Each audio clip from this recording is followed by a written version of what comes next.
Good evening, ladies and gentlemen. I'd like to convene this meeting of the Hayden City Council, Tuesday, January 10th, 2023. It is 5:02 p.m. Could I please have a roll call of council members? Council President Roeder, Here. Councilmember DePriest, Here. Councilmember Satterfield, Yes. Councilmember White. Yes. We have a quorum. I'd appreciate it if Councilmember Satterfield would please lead us in the Pledge of Allegiance. I pledge allegiance to the flag of the United States of America and to the republic for which it stands, one nation, under God, indivisible, with liberty and justice for all. Thank you.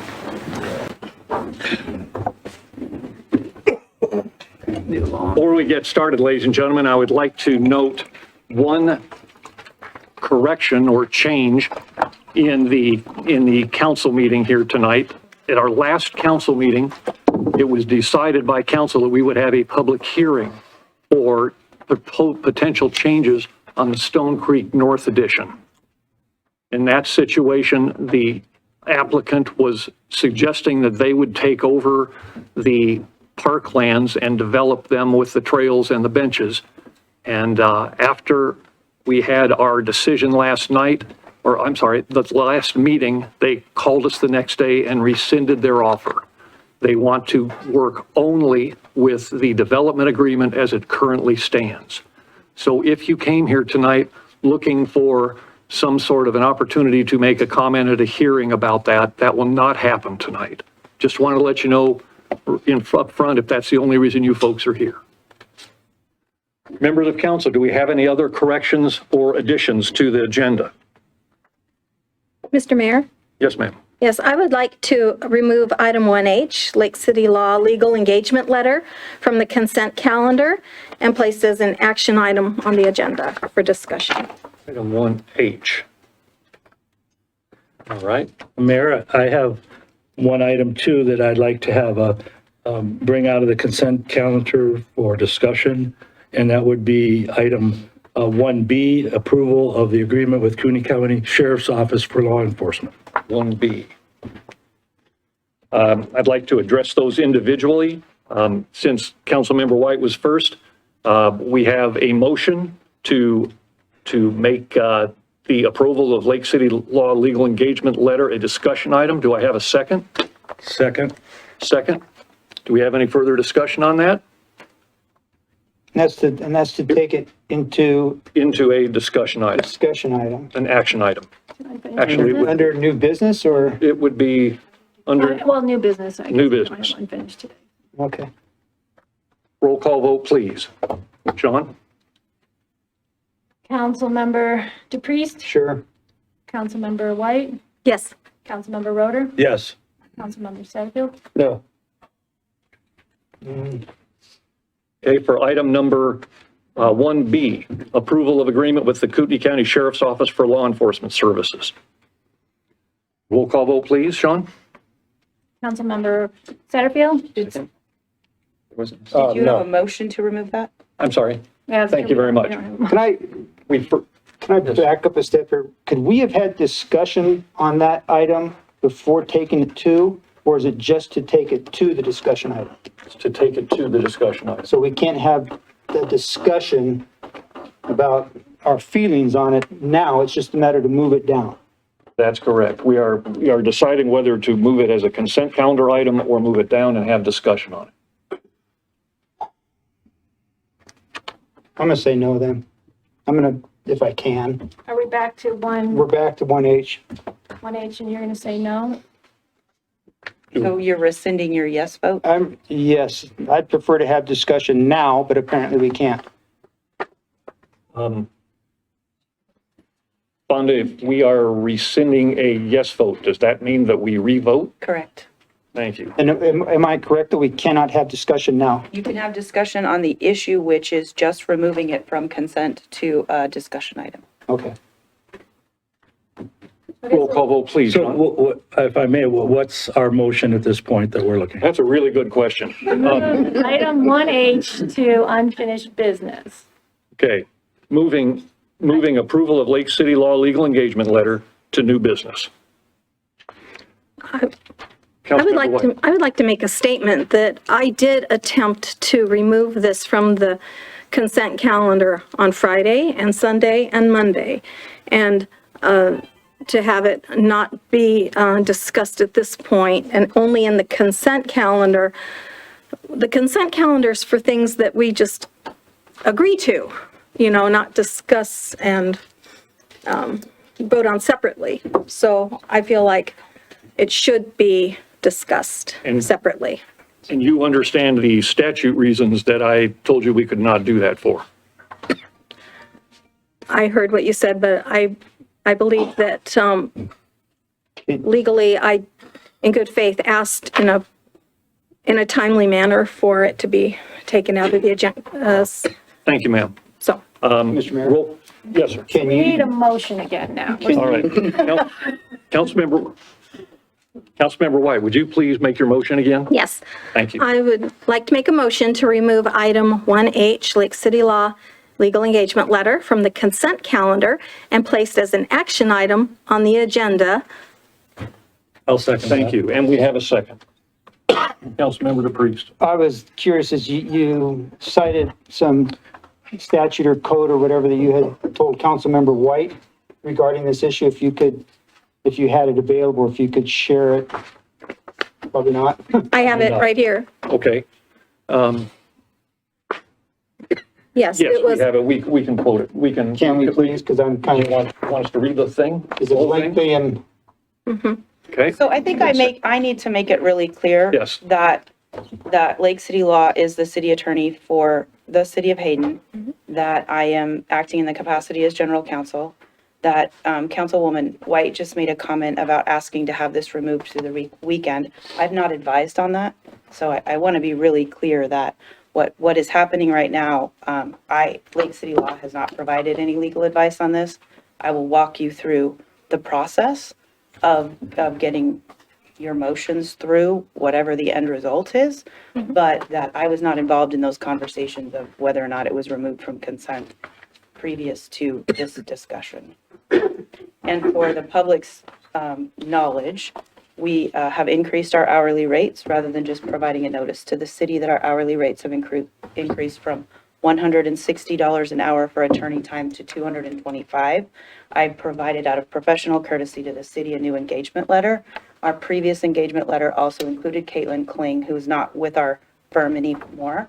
So it was prudent to make sure that the attorneys who are actually working on the city legal service contract are identified in the engagement letter. So the engagement letter was provided for the purpose of notifying the city that our rates have increased and making sure that it's of a clean record as to which attorneys are working on the city legal matters. Thank you. Title 74-204. If an amendment to an agenda is made after an agenda has been posted, but 48 hours or more prior to the start of a regular meeting, or 24 hours or more prior to the start of a special meeting, then the agenda is amended upon the posting of the amended agenda. B, if an amendment to an agenda is proposed after an agenda has been posted and less than 48 hours prior to a regular meeting, or less than 24 hours prior to a special meeting, the proposed amended agenda shall be posted but shall not become effective until a motion is made at the meeting and the governing body votes to amend the agenda. C, an agenda may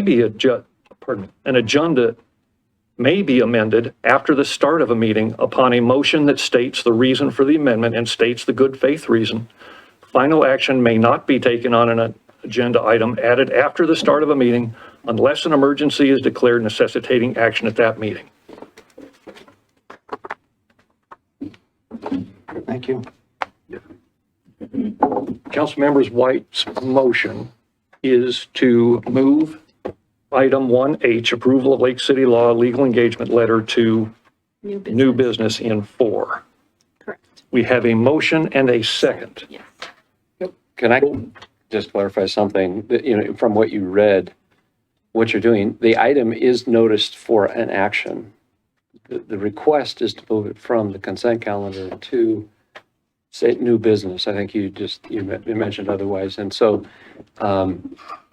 to change the agenda that way requires a vote of the council. One council member cannot change the agenda on Friday or Monday or Tuesday. We could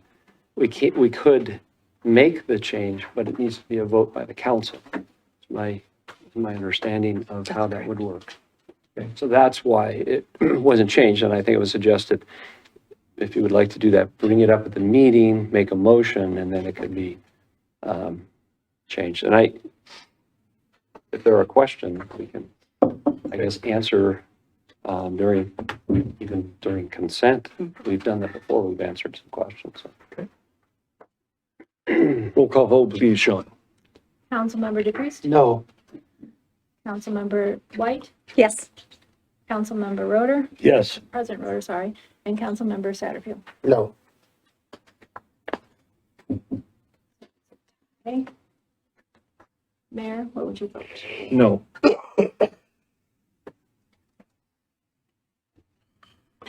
Motion fails. Can I also add some direction? We currently are using Lake City law. The letter of engagement has no term on it. If the council at any time wanted to do something with who's representing the city, you can take that. There's not a contract for a year. It's an engagement letter. That's how attorneys work. And they have increased their fees. And if we were to do something with it, it takes some time to do that, and we would want to have legal representation until anything were to happen. So if there are some questions still, I think those can be brought up either later or to the mayor or myself for additional thoughts or action. Thank you. So, Mayor, I have a question. Yes, sir. So since that motion failed, that means we can discuss item 1B under the consent calendar. We haven't gotten item 1B yet. But we can, that's my question. Yes. Okay. I just want to know, thank you. So the next item up is that Council President Roder requested that we move item 1B to new action under item 4.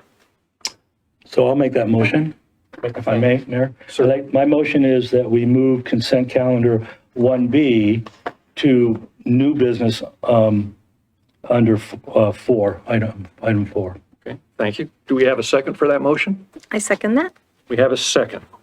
Roll call vote, please, Sean. Discussion? Question? Did you just ask, can we have discussion?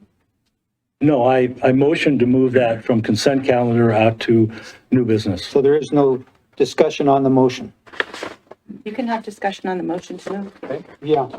I guess my question would be, why? What are the issues that of concern, I guess, to make that move? I have some, what we're doing is we're approving a contract with the sheriff's department, and there are some things that I'd like to add to it.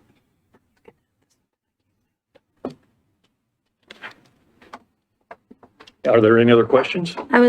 Yes. I'd like to- Councilmember White. Yes, thank you. I would like to say that things that are in the consent calendar are voted on all at once. And so if you want to approve one thing, disapprove one thing, then you have to disapprove the whole thing.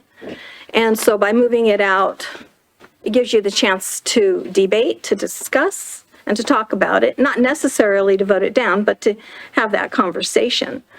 And I think it's our duty as council members to represent the people and to have these discussions.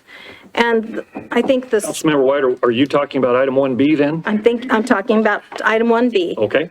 That we have the right to discuss these things, and in the spirit of being able to represent our constituents and to be able to talk about things, and it behooves us to separate things out of the consent calendar that need further discussion.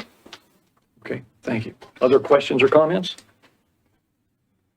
Roll call vote, please, Sean. Councilmember Satterfield, No. Council President Roder, Yes. Councilmember White, Yes. Councilmember DePriest, No. tiebreaker for the mayor. No. Motion fails. Consent calendar remains the way it is. For those of you that have been at our meetings before, I may sound like a bit of a broken record, but I see some new faces here tonight. I assume that most of you have got our agenda there. The city of Hayden does business 5 days a week, morning, noon, and evening. Many of the things that they do not require any sort of council approval. Some of the things that the city staff does do require the approval or the consent of city council. Last Thursday, all members of council were provided with the information that we have in front of us here, bills to pay, everything included in the consent calendar, and have had a chance to review it and make any questions that they may have on it. The consent calendar items are: A, approval of October 25th, 2022 City Council workshop minutes. 1B, approval of agreement with Kootenai County Sheriff's Office for law enforcement services for fiscal year 2023. 1C, ratification of Ravel LLC deferred improvement agreement. 1D, acceptance of Chad Swiskey dedication of right-of-way and grant of easement. 1F, approval of individuals to Arts Commission. 1G, approval of revised memorandum of understanding with Kootenai County for Sheriff's Boat Dock at Honeysuckle Beach. 1H, approval of Lake City Law legal engagement letter. 1I, approval of property surplus and disposal of unused equipment. 1J, ratification of December payroll. And 1K, approval of bills for payment. Any member of council have any questions or comments on the consent items? I'd like to create some discussion on one item that I brought forth, if I may, Mayor. Certainly. That would be item 1B, the approval of the agreement with Kootenai County Sheriff's Office for law enforcement services for fiscal year 2023. As everybody, we may not be aware, but most people are, that we did approve an increase due to a levy increase to the budget that we're going to be paying the mayor, or the sheriff, excuse me. You'd be having a lot of money there. You're right. You wonder what happened. I got home at 2 a.m. on Monday morning, so I'm still waking up. Sorry about that. The citizens of Hayden, I did a little research on fiscal year 2021, 2022. And the citizens, if you look at your tax bill, you pay, and that's myself included, somewhere between $3 to $4 million to the sheriff's budget. Now, the sheriff's budget is for jail, for deputies, for calls and administration, detectives. That's $3 to $4 million. We approved, we have a contract that's before us that's is $700,000 that we as the city we're collecting from the citizens, and we'll pay the sheriff's office. So there's $3 to $4 million plus $700,000. Something that came to my attention through discussion, communication with staff, is that we have people that will call the city of Hayden and say, we have an issue here, whatever that issue is. And then we tell that person, you need to call the sheriff's office, and because it's under their jurisdiction. And what I've heard is that people will call the sheriff's office after we tell them to call the sheriff's office. And I don't have stats on this, I'm just getting feedback that the sheriff does not call that person back. My point is that we're paying citizens a lot of money, and I expect the sheriff, if he's going to collect that amount of money, to call back that person and say, well, it's, if it's light in the house next to you, we don't deal with that, but if it's a dog barking, it's animal control, but at least call them back for that amount of money. So I would like to see that included in our contract, that they're expected to respond to all those phone calls that are legitimate, the sheriff to our citizens of Hayden for what they're collecting in taxes. The other issue is this: we have to make land use decisions based on input from the power company, the airport, the water company, the sewer. One of the things we do is we send out 20-some letters out and say, what do you think about this development? We have not been getting on a consistent basis, actually we've gotten very few from the sheriff's office. We like to know, how does that affect public safety? I mean, it's an important point, because if you're going to put up 20 duplexes or apartment complexes, what impact does that have on our public safety? So I would like to include in our contract that they do respond to our request, that they respond to let us know what is the impact to the sheriff's office based on this development. So those are two things I'd like added to that contract. That's why I bring it up. But unfortunately, it's in the consent calendar. We can't do it. That's why I tried to bring it forward so as an action item, we could vote on it. But now it's a done deal. So that's all I have to say on that. Councilmember White? Oh, I'm sorry, Councilmember DePriest? Couple of comments here, and I'll just kind of comment on what Council President Roder just said. And I would, things that he just mentioned, I would think are normal expectations of a contractual agreement with an organization, and maybe City Administrator Boyer could relay these concerns with the sheriff and say, listen, this isn't something that should have to be delineated in a contract. You know, good business, you respond on your phone call. Someone calls you about something, you make a response. And I think that's a normal expectation. And the same thing with the agency letters. I too am curious as to why we don't get a response from the sheriff and school district and other entities regarding the agency letters. So I would ask that City Administrator Boyer communicate with the sheriff, Council President Roder's concerned, because I don't think those should need to be in a contract. Those should be that's part of doing good business. Okay. Secondly, I'd like to address item H, approval of Lake City Law engagement letter. I had Mayor, are we done discussing 1B, or is there any other comments? Actually, that's a good point. Mr. Roder, do any other council members care to discuss the approval of the agreement with the Kootenai County Sheriff's Office? Councilmember White. Yes, I just have a few things. I really appreciate our sheriff, and I'm so glad we've been able to give him the additional money in the budget this year. I just was wondering what's going to happen with the money that he was supposed to get from October to December before this contract became final. Brett, would you be able to answer that? So our understanding, an answer back to them was, because they've had this as well, as that we were operating under the existing contract, which had an amount, which was the older amount. And so in this contract, it says if this is approved and then they approve it, that the new amount will go into effect the first of the month of the month we do it, which would, in this case, be January 1st if everything gets approved. And we have not received a request for that. Our answer was that we're under the old contract.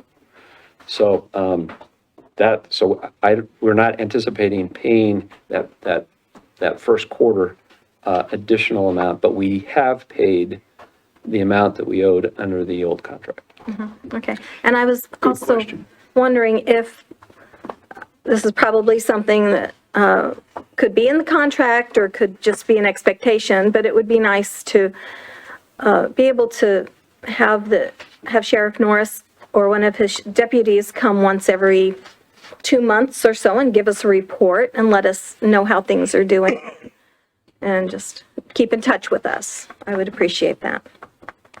That's all I have to say on that. Brett, can you follow I up with think the sheriff? that would be fine. We do get a quarterly report on, crime statistics, et cetera.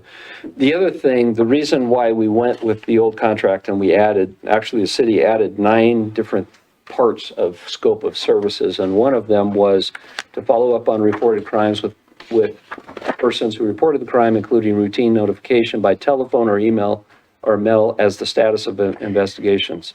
And then there's 8 others that we added that were not in the contract before, just to be more specific on the services that they would provide between now and the end of this year. And so part of this was we wanted to get this done because the new contract, we'll be working in the next couple months on a new contract that will go into effect starting October 1 that will incorporate the will of the people, paying the additional amount and adding the additional officers. And that's going to be a much more complicated contract to write as we figure out how they onboard 6 additional officers and put that all together. So there'll be a lot of work, and so we figured we'd stick to, we did the best we could with the existing contract to get us through till the end of September, and October 1, that new contract will have to go into effect.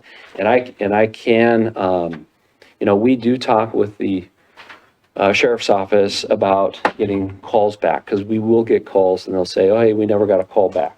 And then we'll call them and we'll find out that it might be a confusion between it's a City of Hayden code issue versus maybe a criminal matter. And so, and sometimes it's the folks that are answering the phone don't understand maybe the difference. And so there's some education and communication that needs to take place. But for the most part, I think they are trying to communicate back. But we will convey both of the items. We do send out a letter to get comments. We can't force them to respond, but we do send out and ask for their comments. And that's probably more appropriate, the land use stuff, probably not appropriate to require that in this type of contract, but it's something that we can talk about after with them. Oh, I have one other small thing. Councilmember White. Yeah, on the Board of Commissioners, it is now Commissioner Bruce Matari on the contract. Okay. So just that would be a change Yeah, they'll there. have to cross out. He was, I think, sworn in today? Yesterday. Yesterday. Any other comments on the Councilmember Satterfield? I'm not going to dispute they haven't called back, because it probably does happen, but I know 2 of my neighbors in passing over the last couple months have been impressed with the quick response. One was a phone call, one was an actual response from the sheriff's office. And I wonder if maybe some of the callbacks are to frequent flyers who have already been given a explanation, told what the law is, and because of the amount of time it takes and stuff, is the sheriff's office not calling back for that reason. And I'd also ask Brett to ask that question as well, or is any of them frequent flyers, just to see, because they still are citizens, but with the time constraints the sheriff has, I'd rather him be out picking up bad guys and listening to somebody who has the same complaint. Any other comments? One other thought, and it doesn't have Mr. to Roeder. be decided tonight, but as we go towards that $1 million mark that we'll be paying the sheriff eventually down the road here, I would like to maybe consider having a public safety commissioner, somebody in the staff or a council member that can be the communication between us and the sheriff's office to discuss those issues so that they can kind of watch it and just as a thought, I don't want to decide that tonight. I just want to plant that seed. Okay. Thank you. We have any other comments on the sheriff's contract? Okay, comments on the Lake City Law Legal Engagement Letter? Yeah. Mr. Priest. Yeah, I received 3 emails on this issue, and I have basically some points prepared that I believe we do owe the people some discussion or explanation on. And my feeling on this is that any law firm representing the city should have significant experience in land use and development. Land use and development is a significant amount of the city business. I would not vote to hire a law. Point of order. why are we discussing this so much when we decided not to discuss it? We just spent a lot of time on 1B. We will not be holding a vote on this. Yeah. Well, we will, actually, that's not true. We will be holding a vote, but it will be with a group of other items on the calendar. Right. I feel like Councilmember DePriest gave up his opportunity to speak on this when he voted against moving it to an action item where we could discuss it. I disagree. Thank you. Thank you. Okay. I would not vote to hire a law firm that did not have significant experience in land use and development. I wouldn't hire an attorney that had zero experience in the field and pay them, let's say, $325 an hour. Any law firm with land use and development experience is probably going to have clients in that field. Okay? I trust that the ethics of hopefully any attorney, and certainly Lake City Law, that if a client of Lake City Law was to come as an applicant before the city, that Lake City Law would indicate such, and an alternative legal representation situation would be found before the process initiated. Whoever the city hires will have the same situation if they were to hire somebody else. If they, Please, yeah. if you could please summarize, I'd appreciate it. 3 more sentences here. If they're experienced and knowledgeable, they will have clients that they should ethically divulge. Considering the attorney fees have been in the local news lately a lot, it appears some with zero experience are being paid $325 an hour. So I think that $225 an hour for a firm that has significant experience in the field is well below the going rate. Are there any other comments on the Lake City Law legal engagement letter? Yes. Councilmember White. Yes, I too received letters from different constituents who had concerns about this, and I too have concerns as well. And I just think that with this much money, it would behoove us to get a comparative cost analysis and to get a competitive bid. And also, I feel like this contract doesn't have any kind of cap on it, a cap on spending. There's no recourse or accountability or transparency. We get billed what we get billed and we have to pay it, and there's no recourse for us. And so I think that we should have looked at this when we were making our budget and make it a budget item of some kind. So I just would think we need more time and more options to look at this, and I will be voting no on this consent calendar today because I don't consent to this one item. Thank you. Thank you. Other comments? Councilmember Satterfield.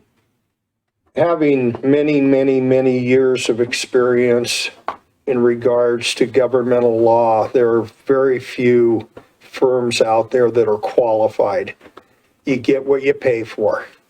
As Council Member DePriest mentioned, this is a good deal. If you look around or you go to hire another attorney, let alone a governmental attorney, and you can put it out to bid, but I would almost guarantee you might get one other, but probably not, because it is a very rare form of law, and it's all becoming very specific now. So I'll shut up so we can move on. Thank you. Are there any other comments?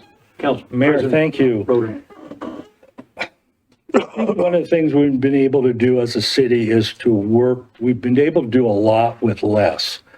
Because of our low levy rate, we do have to squeeze pennies, and we do have to look at competitive bids.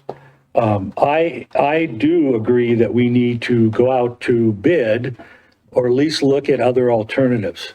I don't like to say, no one's out there. How do you know? We haven't tried. I think that we need to try and see what's out there and what the price is. I do know one thing, being in the construction business at one time, I was a window manufacturer, that having competitive bids tends to bring prices down. And I like that idea that maybe you have one supplier in mind, but you can also, it keeps them, the term they use in the construction business, honest if you have other bidders. So I would like to see a proposal go out. We can look at not only what their price is, but we can look at what their experience is. I know you can go to Martindale Hubble, which is an attorney a directory where you can actually query municipal law, constitutional law, whatever you would like, and they'll list all the attorneys that have that kind of experience. We've had such a growth in this area. Who knows who's moved to this area that may have incredible experience. So I, for one, would like to see competitive pricing. The other thing I'd like to ask, if I may, of our attorney is, does Lake City law represent any developers or builders? Okay, I'm going to stop that question right there.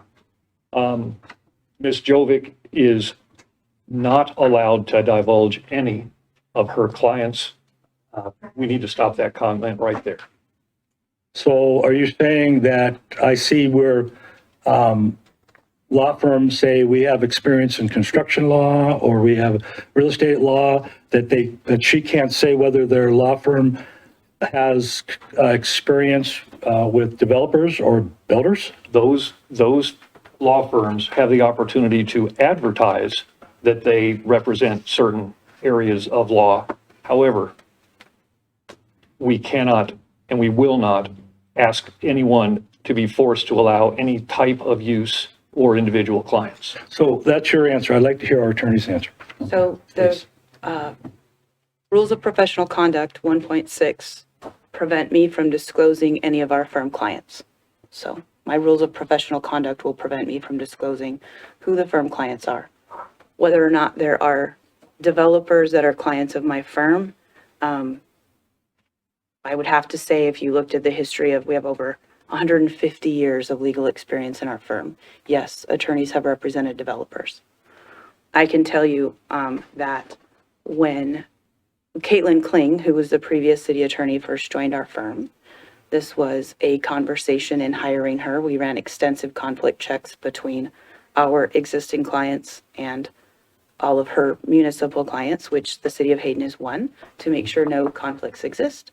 And we have a very robust internal conflict process if ever a developer came forward that had a project that was within the city of Hayden that would create a conflict of interest. And we have not yet one time had to even go through that robust internal process, much less make a call to bar counsel to help us navigate an ethical question. So does our firm represent developers, or have any attorneys in my firm that I'm associated with ever represented developers?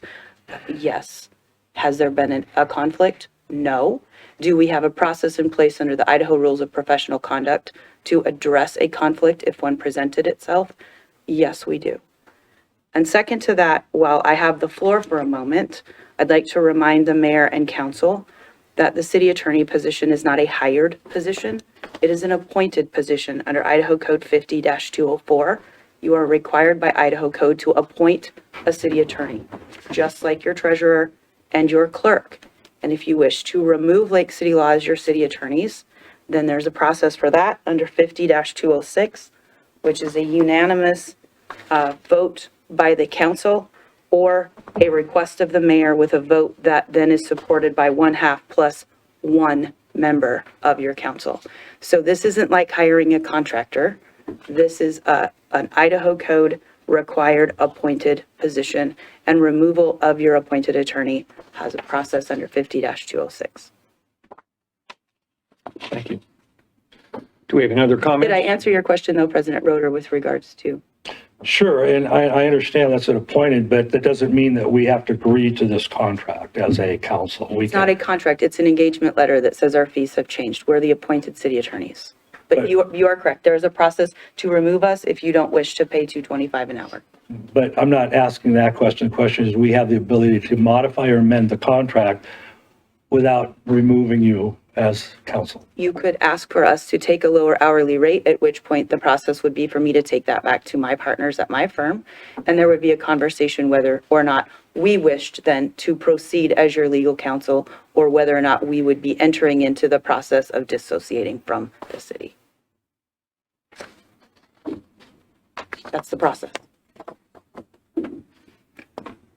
Other comments or questions on the consent calendar? And I mentioned, that's why I mentioned with the engagement letter, we have an attorney, we need to keep an attorney. It's not, there's not a time period to it or I'm anything so like sorry, that. can you guys turn on your mics? We can't hear back here. Ours are on. So anyways, just, Can you hear that? I think these are more for the recording. Oh, yeah, okay. when they go up there, sorry. They can't hear right there either. That's all. Speak up a little bit more. Thank you. Can't hear back here. Thank you. Okay, thank you. Hearing no other comments or questions? I have a motion to make a disposition of the consent calendar. So moved. Second. Motion made and second. Is there any further discussion? Hearing none, roll call vote, please, Sean. Council President Roder? No. Councilmember White? No. Councilmember DePriest? Yes. Councilmember Satterfield? Yes. Mayor Porcel? Yes. Motion passes. Ladies and gentlemen, the next portion of our city council meeting tonight is for visitor or public comment. If you would like to make a comment and you have not yet filled out a form and you would like to comment at the podium, I would appreciate it if you would fill out a speaker's card form and bring it up to the front. There are two forms back there. One of them is for the hearing and one of them is for the just public comment. Oh, good to see you.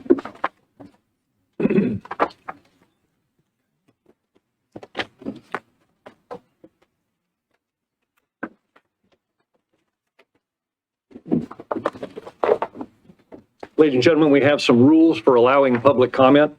First of all, each speaker tonight is allowed a period of 5 minutes to make their comment. The council will not hear or take any testimony of any planning and zoning matter that's before the city currently. The issues regarding the performance of city employees must be discussed only in executive session, and we will not allow the public to make any disparaging comments about anyone. Matters that have been previously heard and decided by the council can be determined to be not appropriate for this comment period. And that's what I've got for you. Okay, we have one commenter that's still filling this out, but we'll just start with what we have here. First, I'd like to call Mr. Jim Harbin.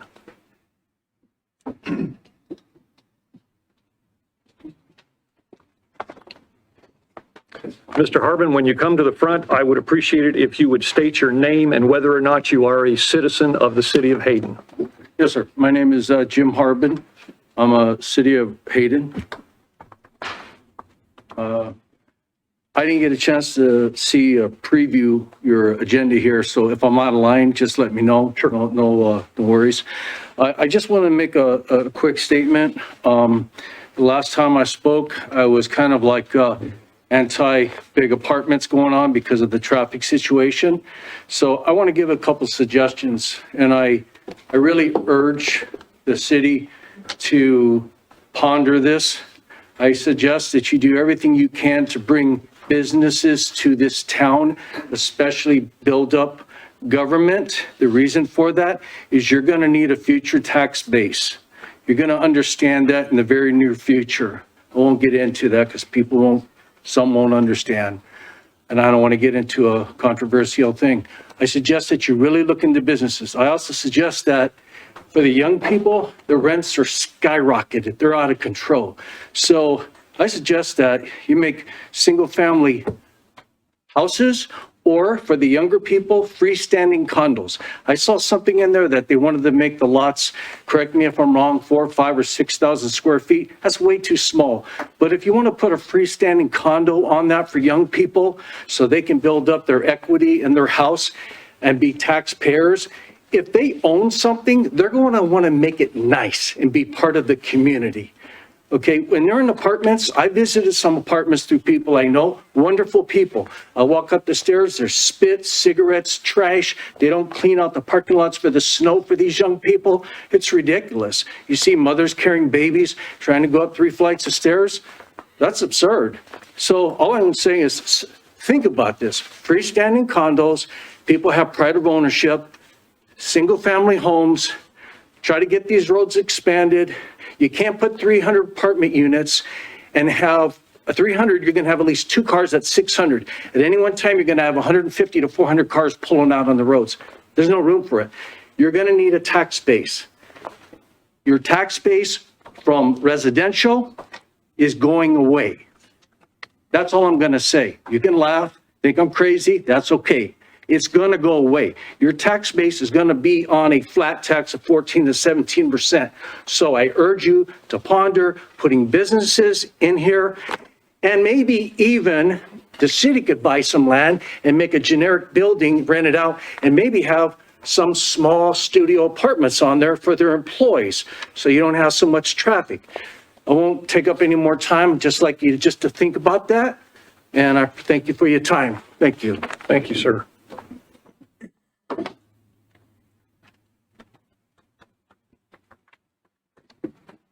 Our next commenter is Mr. Ross Weldon. Could you correct that for me, please? 12181 North Strayhorn. Mr. Ross Weldon? Yes, sir. I'm sorry if I mispronounced your name. If you'd come up to the front there, thank you. And please state your name and whether or not you are a resident of the city. My name is Ross Welborn. I live on 12181 North Strayhorn Road. I overlook that new project. It's called Trail Creek. I can't see it anymore. When I first built the house or first bought the house, I could see it, and it would often flood in the winter, especially in the spring. And I have a concern that since I didn't take pictures of it, people don't realize that's a floodplain there and it's very flat. I mentioned this a year ago right here for the concerns, but right now the concern has gotten worse because we've had a lot of ice this fall and winter. And there's 3 ponds in the area and they're all frozen right now. And they're the thickest they've been since I've been here 20 years. You could drive a car on the ice right now. It's probably a foot thick. And right now they aren't draining much. So if we have a real fast meltdown, spring meltdown that we have sometimes, if we get a storm from the southwest, warm rain, it'll drain down and flood quickly. And the ponds aren't going to drain right now because they're frozen. So I have a concern that if you don't take that into account, the developer will have a problem with drainage there. And since it's a flat floodplain, where that creek is, it spreads out normally, and you can tell by the watermarks, it spreads out in the spring meltdown. But this year, we could have a real big spring meltdown. I don't know if people are aware of that. And I'll take pictures of it when it happens, or if it happens, so you'll see. So that's just my concern. I want to make sure you guys know about that.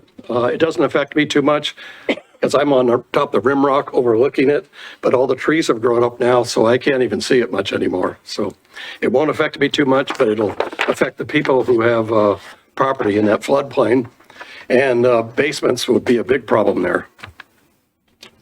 Any questions?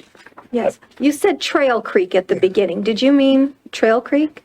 Well, I'm not sure the name of the project there. Was it Stone Creek?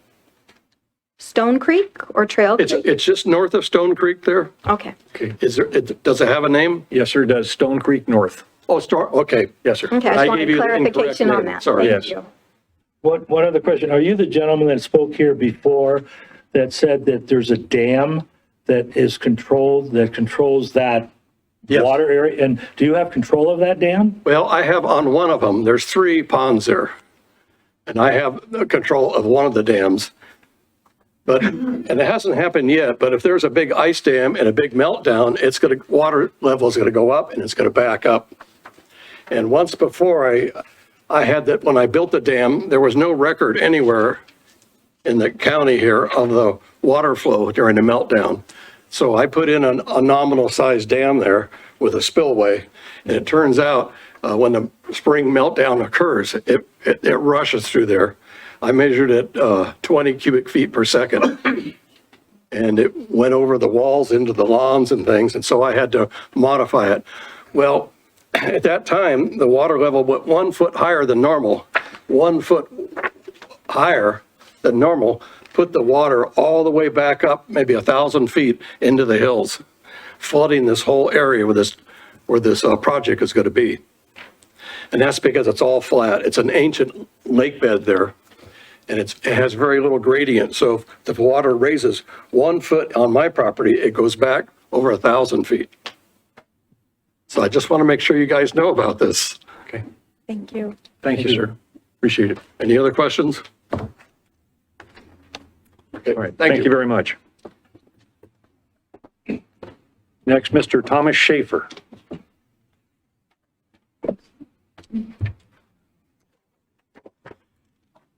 Hello, Mr. Mayor, fellow council members. Thank you for hearing me tonight. I am here to, well, first of all, I want to thank you for your service in 2022 and wish you success this year, fulfilling your constitutional duties of representing we the people, all the residents of Hayden.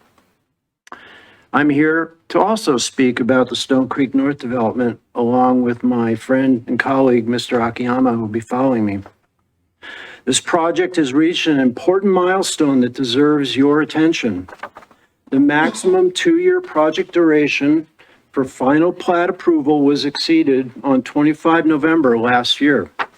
With the exception of the landscape plan, the project has not been approved. However, approval appears to be imminent despite many shortcomings. And by the way, we'll be handing out letters to you, which all that are, will be. I apologize. Welch-Comer Engineers stormwater review comments paid for by the developer were not included in the most recent packet of information received through the request for public records. Previous stormwater review comments on the 7th edition of the drawings noted that information was incomplete and therefore not approved. The 8th edition, the current one, of the construction documents disregards key issues brought to your attention in the past 1.5 years. Certain elements of the design are non-compliant with the master development agreement and conditions of approval. Therefore, on behalf of all the residents of Hayden, I ask that you consider terminating or modifying the master development agreement in accordance with section 7.3 of that agreement. The health, safety, and general welfare of the city and its residents may be compromised if the project continues on its present course. Gentleman who spoke before me hit the nail right on the head regarding this. The current proposed design is substantially different from the site plan in MDA Exhibit A and what the City Council conditionally approved in November of 2020. I note that council members Roeder and Satterfield were part of the 2020 council at that time. The following are new items of concern after review of the 8th edition of the construction documents. The 2-year due date for project completion expired last November 25th. The MDA changed from a 2-year project to a 5-year multi-phase project, and it does not require a public hearing. I ask rhetorically. 3 additional building lots have been added to the site plan, totaling 69 lots. The MDA originally allowed for 66 lots. Building lots have replaced the accessible public park located on Tract B, formerly Tract A. The only part remaining of this tract is on steep hillside adjacent to Emerald Estates, the Emerald Estate residents' backyards. I've been there, by the way, and seen it. The Rocking R Road extension north into Stone Creek North has changed from the council-approved MDA Exhibit A site plan. It was a traffic calming T intersection. Now it is a direct thoroughfare street north to Mark's development and eventually continuing north to Lancaster Road. The Iteris traffic report dated April 2020 should have been updated to include the 810-acre Hayden Canyon subdivision that is currently under construction. Approximately 25 to 30 lots are going to be placed in a mapped flood zone, and we've addressed this to you before. I asked rhetorically, would anybody in this room purchase a home in what has been cited by 4 regulatory bodies as a flood zone in the wetlands? The conditions of approval require establishment of right-of-way for the second ingress and egress through the Marks development to Lancaster Road at the onset of the project. The right-of-way is not addressed in the current construction documents. And that is my summary. Thank you for your time. Thank you, sir. Thank you.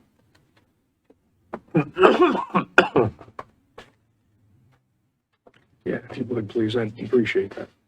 Got too many things going here. Thank you.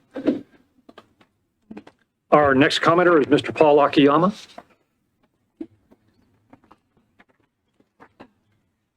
I will continue to read the letter that Tom will distribute to you upon my conclusion, the second half of this letter. The Itiris traffic study that Tom mentioned should also include the recently completed subdevelopment that's on Maple. Maple, just north of Honeysuckle on the east side. The comments that I will continue to read following Tom's dissertation are outstanding comments that we have presented to the city this last year and a half.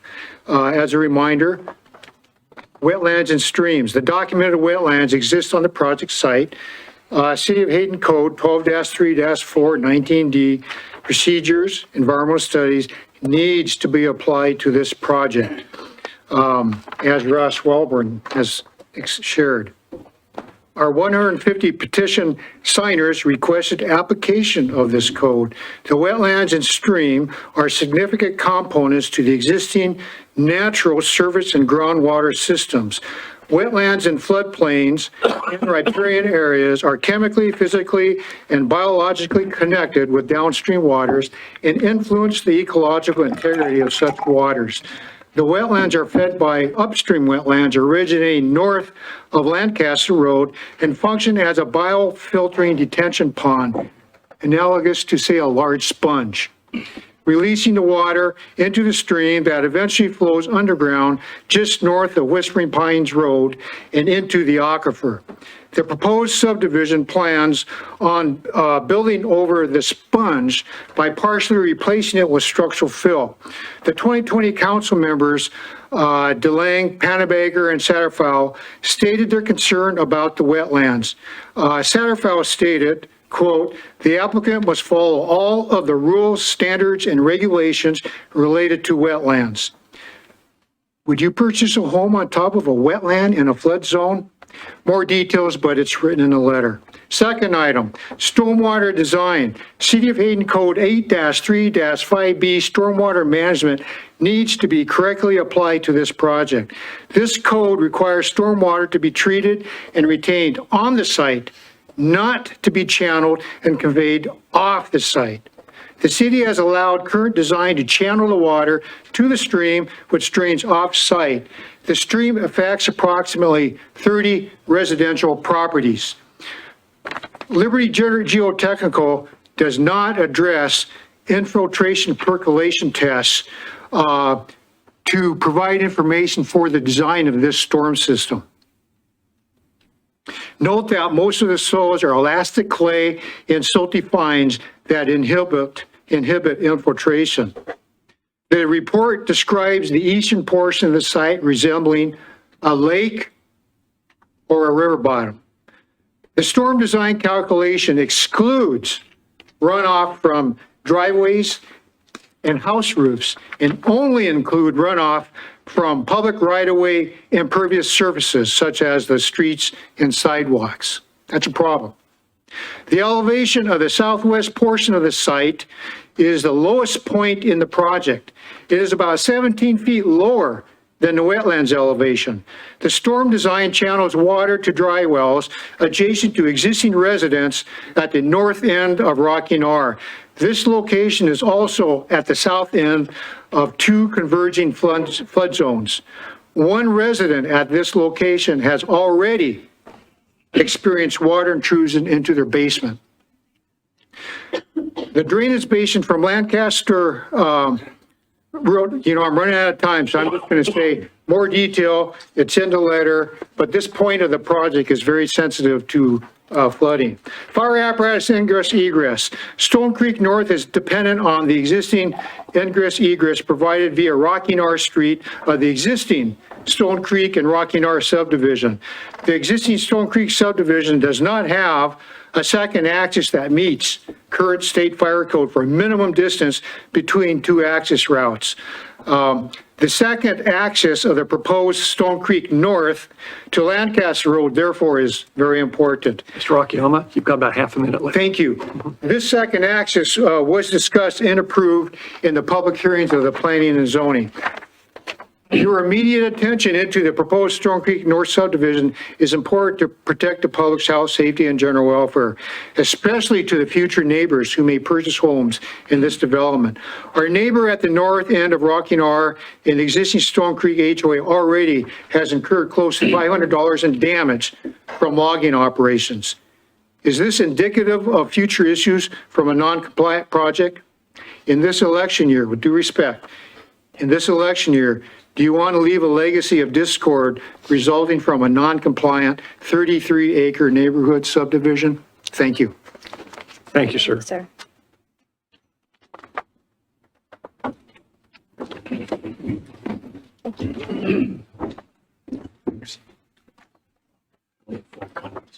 One to her there. She needs one. There you go. Thank you.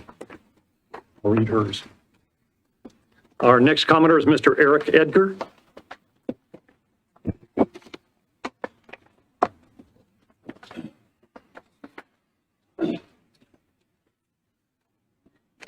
Council members, Mr. Mayor, President, thank you very much for allowing me to speak.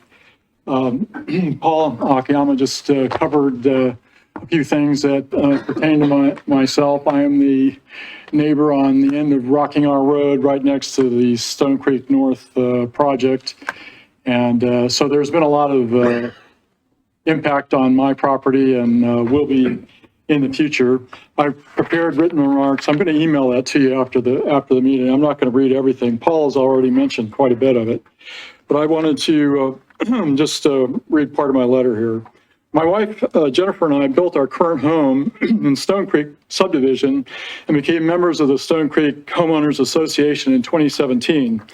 We did not become aware of the so-called Stone Creek North subdivision plan until it was posted on a public notice on a barbed wire fence at the end of the street on Rocking R Road in 2020. And I walked over and took a look at what the heck that was. I then attended the first Hayden City Council meeting virtually because the COVID scare had just started in 2020. Our Stone Creek Homeowners Association president attended in person and presented a consolidated list of comments and concerns from the Homeowners Association membership about the plan at that meeting. At that time, afterward, I spoke representing just my family and said we were neutral on the project moving forward. I said neutral because I wanted to see if the city of Hayden and the developer would take these concerns voiced at this meeting and at least mitigate, if not ameliorate, these concerns. Today, I can firmly say that my family is against this project moving forward because after seeing the 8th iteration of the so-called Stone Creek North subdivision plan, few to none of the concerns since the first meeting I attended on this topic and other meetings since then have been presented to the City Council has been satisfactorily addressed, in my opinion, including the first promise to rename the project something other than Stone Creek North, as not to confuse it with the Stone Creek subdivision and our homeowners association, of which it is not a part. In addition, this latest version of the Stone Creek North subdivision plan adds more serious concerns than everything mentioned before. Paul already mentioned, or I'm sorry, the gentleman before Paul mentioned that this is a multi-phase 5-year project to complete. It's no comfort that this project was originally supposed to be part of Stone Creek, but had to be subdivided, sold off, and was delayed for over what I understand was almost a decade. In fact, the original Stone Creek is right now building the last home on the last lot and has yet to be sold in 2023. Even the Stone Creek subdivision, as it exists now, has been delayed for several years. How long is the Stone Creek North property going to sit empty?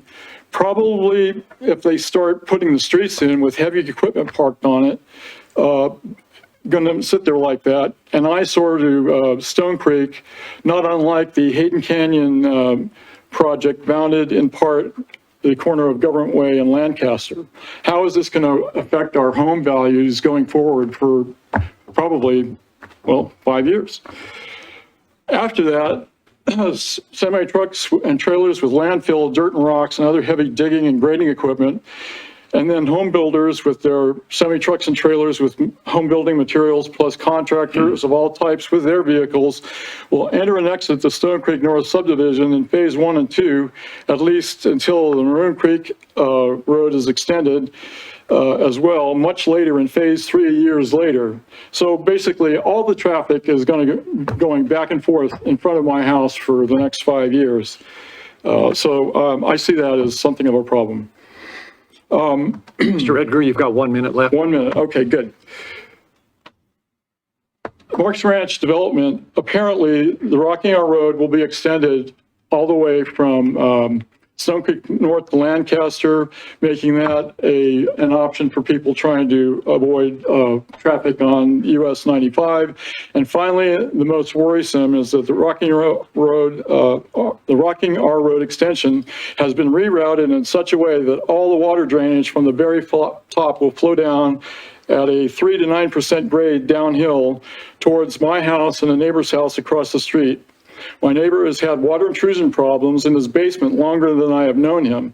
Since 2017, every summer we have lived in Stone Creek, I have watched him work on his house trying to find a way to keep the outside groundwater at bay. It can be seen that when the streets were built at the T-intersection of Rocking Hour and Hurricane Avenue, where the grade of both roads have negative slope, there were 2 dry wells put at each corner and across the street for a total of 3. If this current Stone Creek North subdivision plan goes through, it will direct even more water to low ground that is already saturated, causing damage. More dry wells there will not solve the problem. Thank you. Thank you, Mr. Edgar. And the open space that is left over without the park is only suitable for mountain goats and not city residents. Thank you.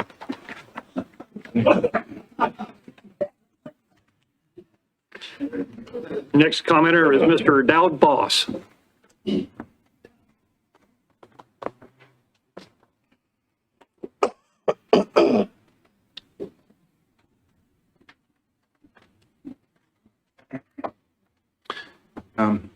Good afternoon or evening now. My name is Dowd Boss. I live at 627 East Lacey Avenue here in Hayden, Idaho.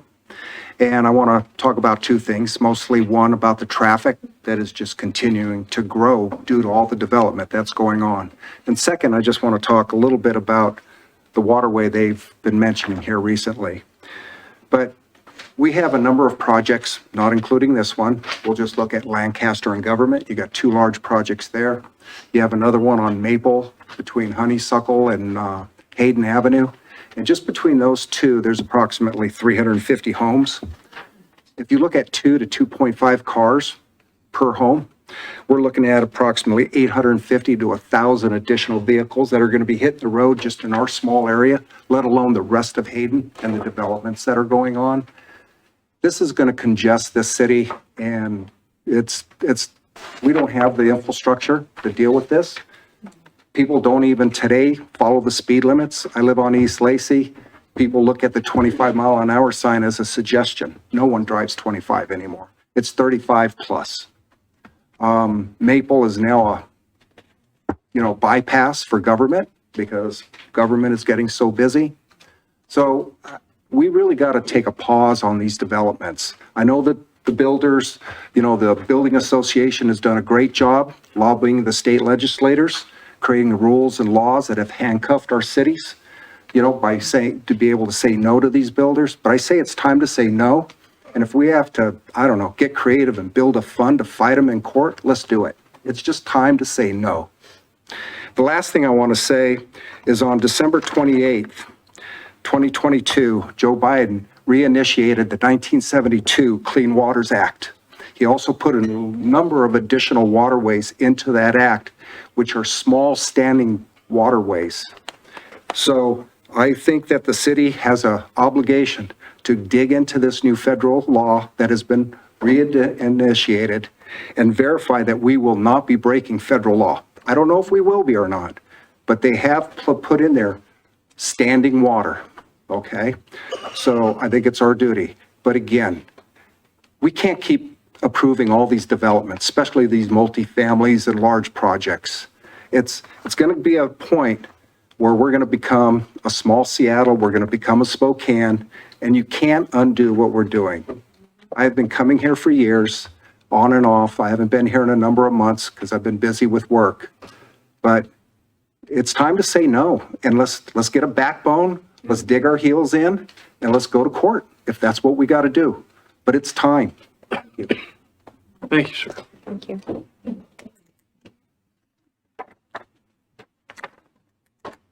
Like to make one more offer for any public comment? Yes, sir. I thought I saw you pick that up. I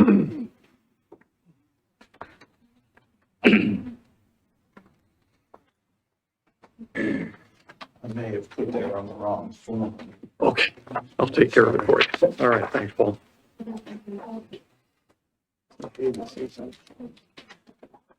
My name is Paul Malo. I live at 1731 East Stratford. I am not within Hayden city limits, but somehow I'm between Hayden and Hayden Lake. So I live in the county. I am impacted. My concern is I visited the Hayden website on urban renewal and specifically looked at the urban renewal page. And the urban renewal page specifically says it's for blighted areas to facilitate restoring those areas to the benefit of the community. However, I've been visiting family here over 30 years, and I'm really not aware of blighted areas. When we studied it at the public administration school I went to, blighted area was abandoned, derelict buildings that represented such a burden on the community that private investors would not invest to restore that community. Here, we see urban renewal with a number of varied projects that assume a substantial area of blight. I'm not aware of blight on Government Avenue, and yet there are urban renewal projects. And so On his side. Somebody call 911. On his side. That's a seizure. See, on his side, there you go. There in there. Yep. Got a sheriff here, so relax. Call 911. I'll call you right now. Yeah,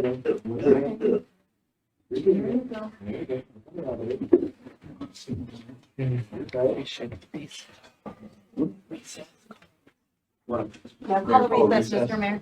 Call recess. Have any blankets been going on? I'm sorry? Have a blanket or anything covered him up? I'm unaware of a blanket. Chances are.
minutes to the light.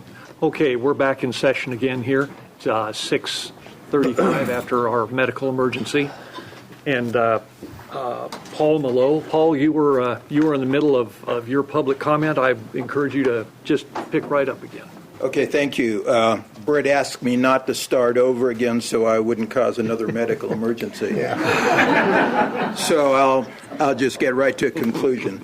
The concern is with what we define as blight and what that definition is. It seemed to me that the appropriate steps would be clarifying a definition of blight prior to any sort of urban renewal project. And before that project, the area that would be the subject would be designated as a blighted area so that we don't have projects that have infinite or difficult to end types of projects. We need to have clear dates. I know the statute says 20 years, but we need to be clear that projects don't take that long in the management of them in that process. And so as a resident in the area, I'm concerned with urban renewal and the potential abuse of that agency. Thank you. Thank you very much. Mayor? Yes, sir. I would like to address him after the meeting sometime, because I sit on the Urban Renewal Board, and I'd be happy to answer your questions if we could connect. So. Okay, ladies and gentlemen, that concludes our visitor public comment section of the meeting. We will now move on to item 3, a public hearing, the Kerr Zone Map Amendment.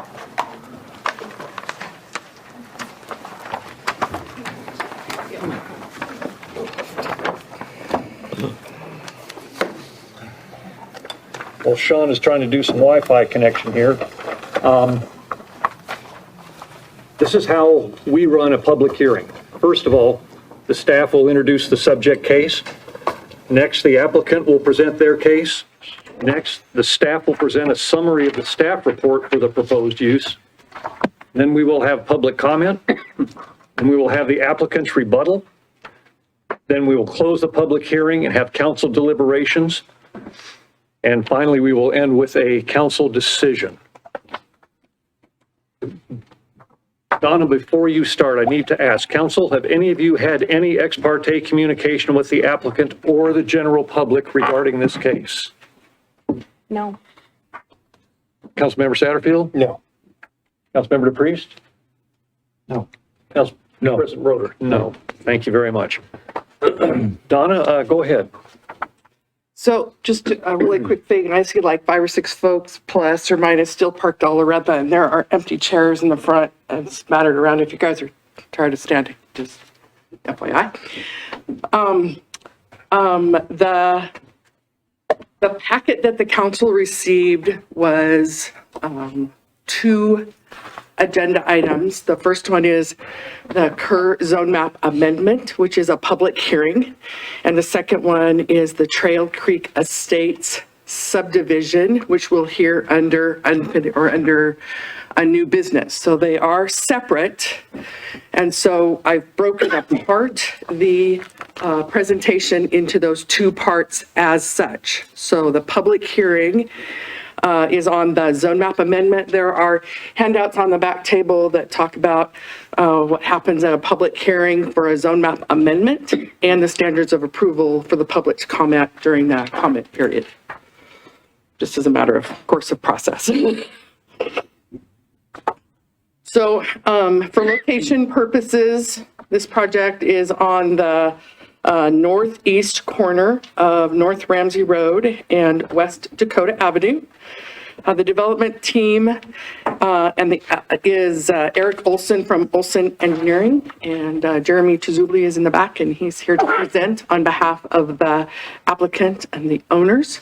And the owners are Justin and Laurel Kerr, and Justin's in the back as well. So I just want to kind of show a lay of the land, and then I'm going to hand it over to Jeremy.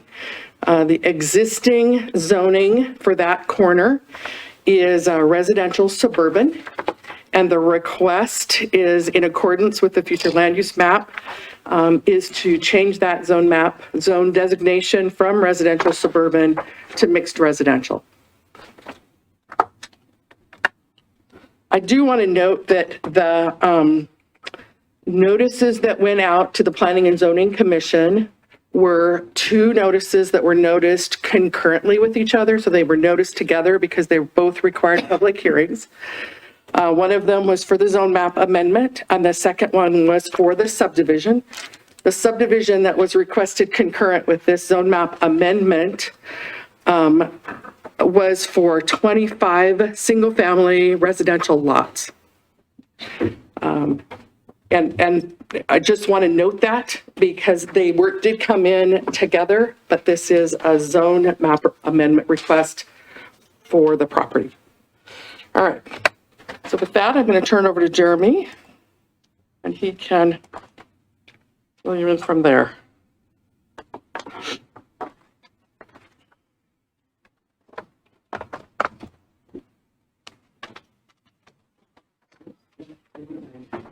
Sir, you have 15 minutes.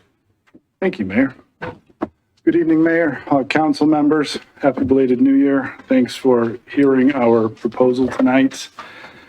It's my understanding that in continuation from Planning and Zoning Commission, that the request for zone change is a public hearing, which allows me to have a presentation, and the subdivision request is a public meeting, and therefore I'm not allowed to enter additional findings into the record, Counselor. Am I correct on that? That is. So my presentation kind of was from P&Z and modified for this, so I'll skip over some of the subdivision stuff when we get there. But thank you. So we are requesting a zone map amendment from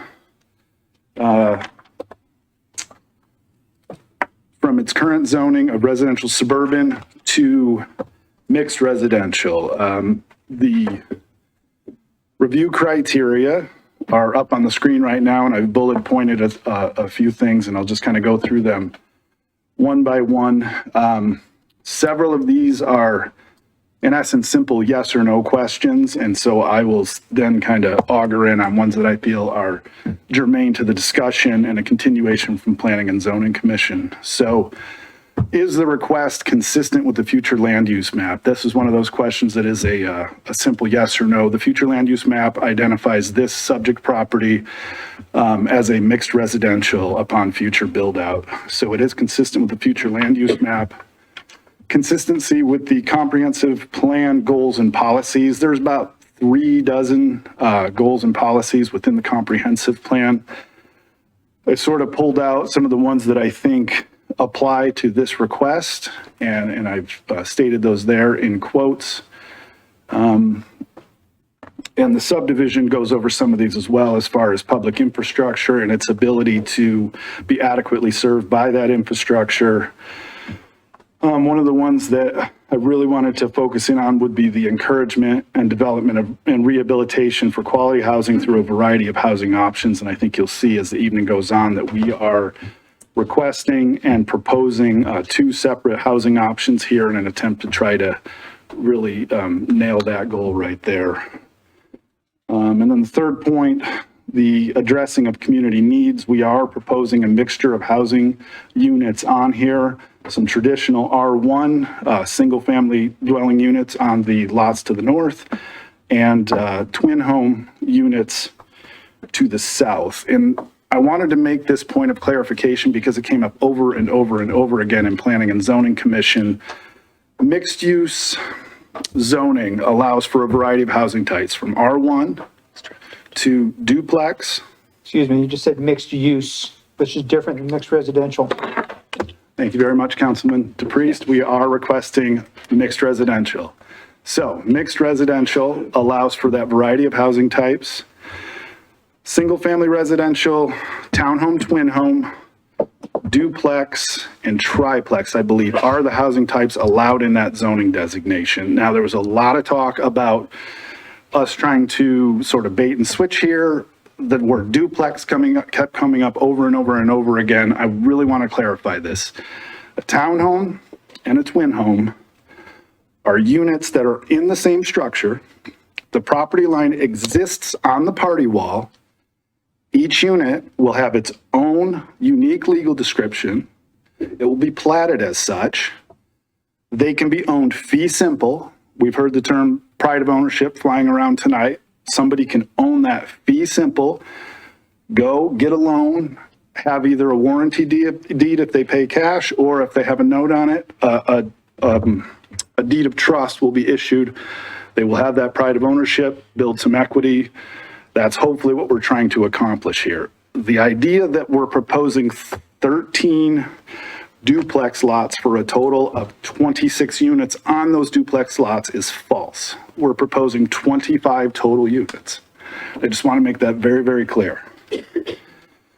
And then the discussion at planning and zoning centered an awful lot around this review criteria, that it considers the community's health, safety, and general welfare. I'm not a huge fan of this review criteria because it just seems very, very subjective and sort of ambiguous, but I'm going to try to illustrate how I feel that this, that the benefits of this subdivision and zone change request outweigh perhaps some of the negatives that we might hear tonight. So all design standards of the subdivision, including the platting, will have to be met. We'll work closely with city staff, which we've already done to get to this point. It's going to eliminate a septic system that currently exists on the property.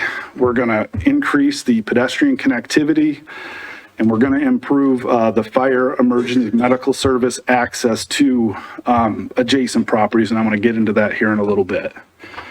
Does it align with the zone district's intent? The request for the subsequent subdivision will align if we get the zone changed to mixed residential, as it is intended to create a variety of housing types with a maximum density of 8 units per gross acre.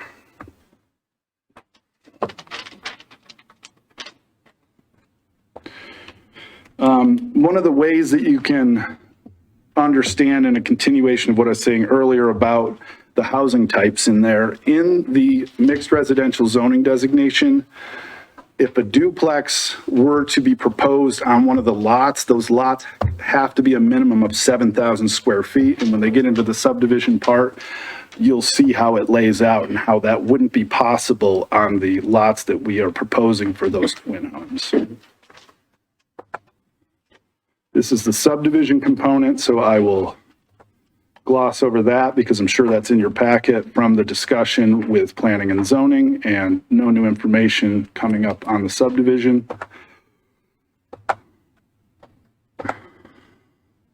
Another one of the discussion points at planning and zoning centered an awful lot around traffic. So what you see up here on this slide, which looks just like a mess, I'll try to interpret it for you based on our analysis of the property. If you look at the illustration to the left, the arrow points to this property. Each one of those blue dots by Idaho, who did the master transportation plan and was adopted by the city of Hayden, what they do is on that map, they look at properties that are either undeveloped or likely primed for redevelopment, and they place what they anticipate will be the build out of that between now and 2040 is when this transportation plan goes to. Each blue dot represents 5 potential dwelling units. And if you move to the exhibit on the right, again, from the transportation plan, the arrow points out this intersection. And of note here, even with the additional dwelling units on the left proposed, which is 8 times 5 for a total of 4 units, which is considerably less than what we're proposing. Move to the right, this intersection is not issued a level of service grade per the drafters of the master transportation plan. And that's significant because what it means is even if these additional dwelling units come into this area, they still don't believe that that intersection is going to become problematic with this build out. That is the model as we see it up there. The verbiage down below is straight from the licensed engineer in my office, the owner of Olson Engineering, where he states what I just said about each of the dwelling units. The transportation plan assumes more growth than the project proposes, but indicates no concerns for intersection at the Dakota and Ramsey intersection or link capacity on Dakota between Ramsey and US Highway 95. The plan shows the intersection of Dakota and US 95 to be level of service C, which is acceptable in 2040, assuming all this build out. Based on the analysis of the adopted transportation plan, there should not be any traffic capacity concerns for the Trail Creek Estates project. That's from the owner of our company, Eric Olson. So that was our analysis of the transportation plan. And then again, on health, safety, general welfare, I wanted to point out, and I mentioned this in an earlier slide, this illustration shows Moon Ridge to the north. I've overlaid what we're proposing right here to the left. These would be the single family, traditional, here, and here. Twin home lots, so one structure, two lots, one structure, two lots, and those would continue through here. And the reason I brought this up is because if we're talking about the health, safety, and general welfare of the residents of Hayden, Moon Ridge currently is not in compliance with 2021 International Fire Code. Approval of this project would create continuity of that subdivision to the south at Dakota, allowing for a second point of ingress and egress for emergency services. That was the intent when it was platted. As you can see, those roads weren't just intended to end to give access to a field. It was proposed and designed this way for future connectivity. And what we're proposing at this point in time is that future connectivity to the south. So Moon Ridge currently has 33 residences in it. And based on currently adopted IFC code, developments of 1 or 2 family dwellings where the number of dwelling units exceed 30 shall be provided with 2 separate and approved fire apparatus access roads. I felt this was extremely important to bring up because if we are going to have the discussion about health, safety, general welfare, this project can truly add to that connectivity.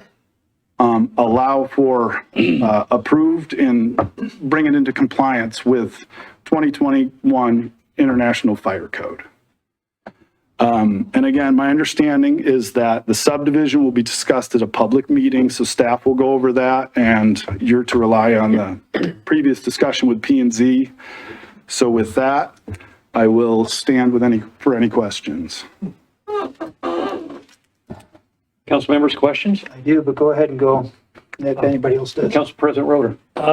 Yeah, could you go back to the slide with all the crazy dots on it? Crazy dot slide. Gosh darn. Crazy dot slide. Okay. So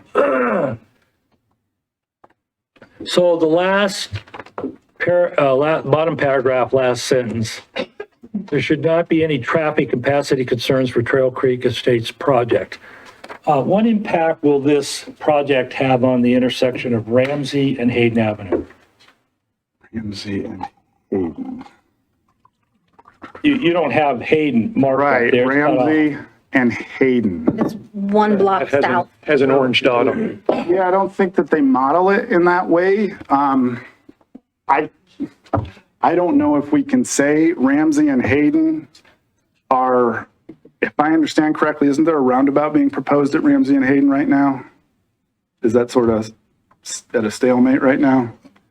I know that we're working on it. Okay. I know it is one of our problem intersections. Yes. So I don't know when we'll have the money to do that. It's not within our urban renewal district, so we can't get any help from urban renewal to try to improve that intersection. Sure. So I know that our impact fees for circulation on a residential lot is, correct me if I'm wrong, about $1,800. Is that about right? I don't know. Okay, so take that times, take that times the number of lots you have there. That's not very much money because that intersection, because the right-of-way cost to buy right-of-way is really expensive. Right. We may impact a store, there's a coffee shop. I don't know all the details. My point is that the impact fees that we get from this subdivision does not go very far in mitigating some of the traffic problems. And we hear that from our people at Hayden all the time about traffic issues. So I just want to know, is that true that there's no traffic capacity concerns for the Trail Creek Estates based on the effect of that Hayden and Ramsey intersection? Are you saying it's okay, there's no effect at all? Well, this is your adopted transportation plan, and it build out with these additional units. You can see, go due south. They're giving it a level of service D, which means by 2040, they're anticipating this intersection moving to that point of intersection failure. My discussions with members of the city, members of the public, and my information is that prior to 2040, the city will have come up with a plan, either a roundabout or a signalized intersection to address Ramsey and Hayden Avenue. That's my I understand it's fluid. Putting additional vehicles onto Ramsey Road traveling south is it's absolutely going to happen. How it will impact that, again, I think is one of those subjective terms.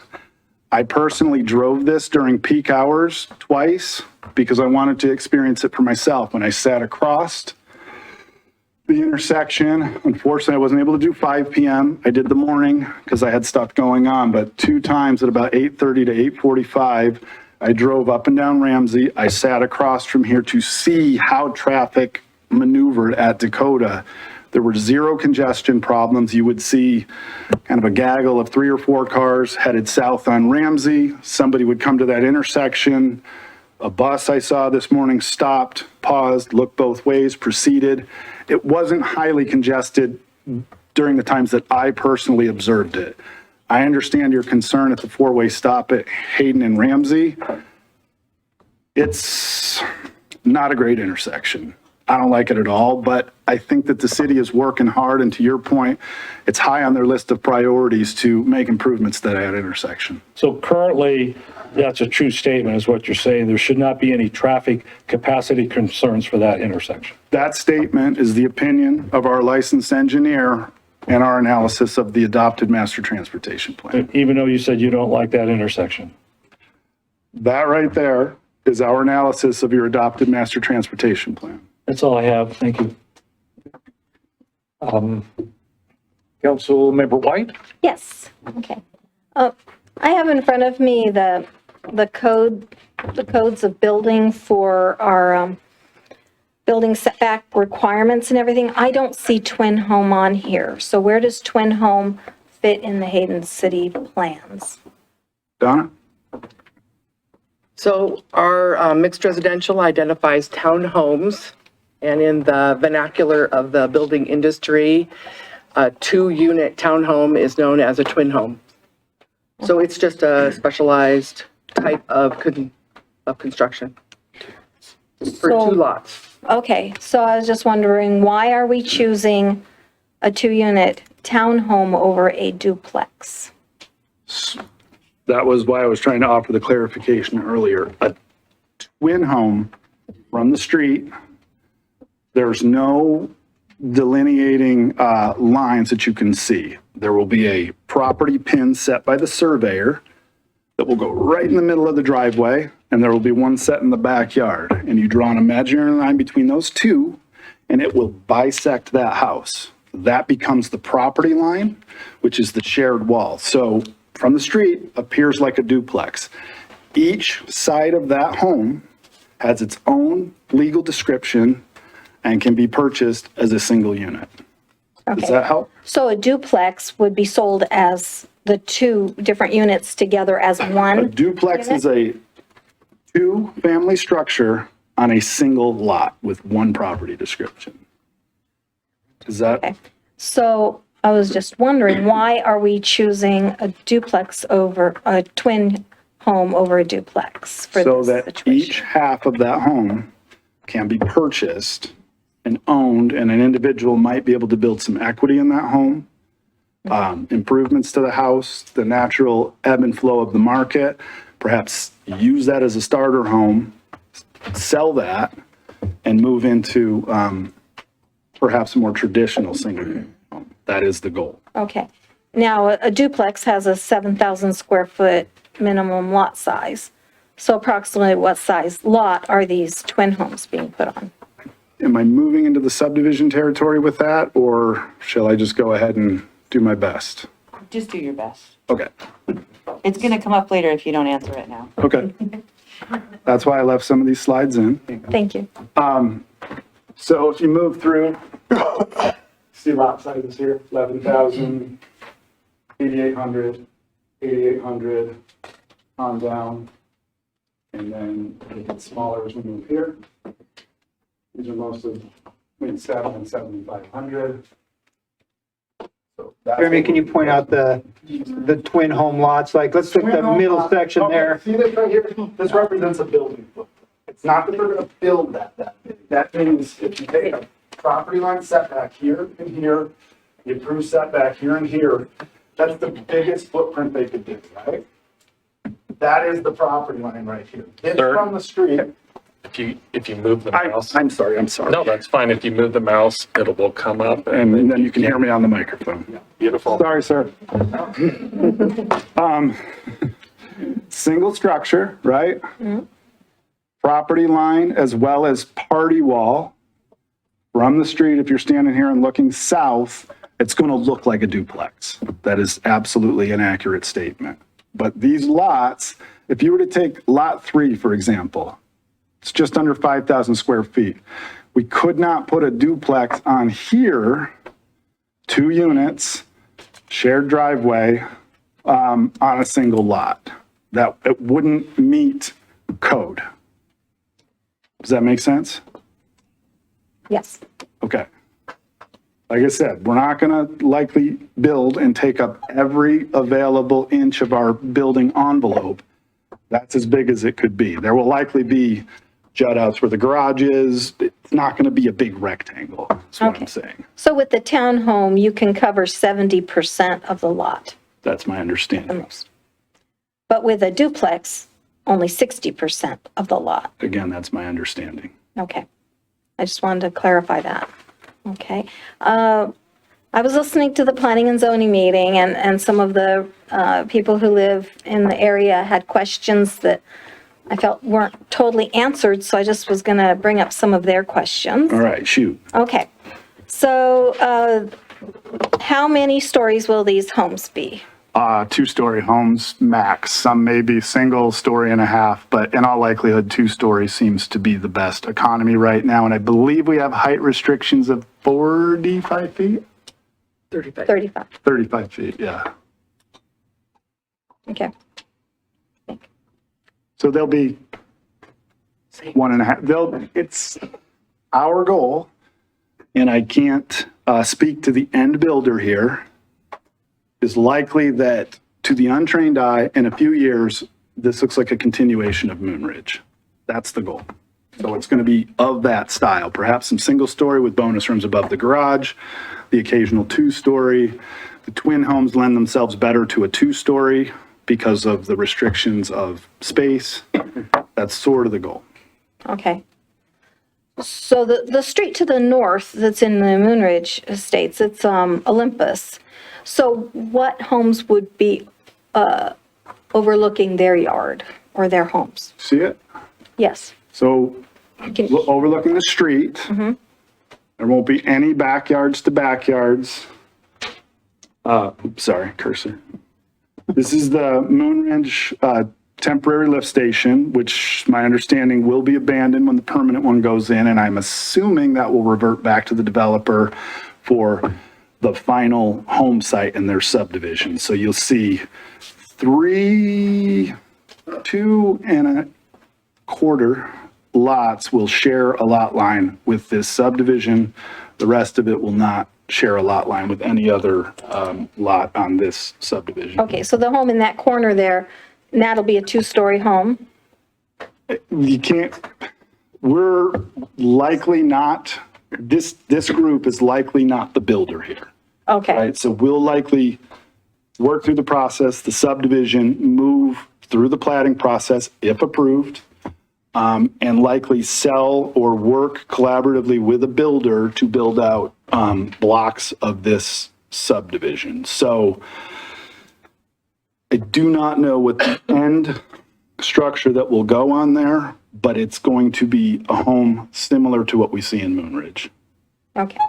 Councilmember White, I believe that your concern would also be for the northeast corner lot. Oh, yeah, I forgot about that one. Yeah. Same thing. This will look like a continuation, but they'll be positioned towards the street. So it'll just continue that block on down with driveways approaching here and backyards facing to the east. Okay. Okay, some neighbors had asked, is there going to be an HOA? And not. will Ramsey Road need to be maintained by the HOA? Ramsey Road, no. Ramsey Road will become a city right-of-way after dedication and after the developer puts in the sidewalks, the street side swale, the street trees. It's a question for Rob. Does the HOA maintain that, or does that become city maintenance? Adjacent property owners is responsible for the maintenance of the. So the HOA will maintain the swale and the street side trees and irrigate them and all that? If an HOA is required. There will be an HOA. So then. Okay.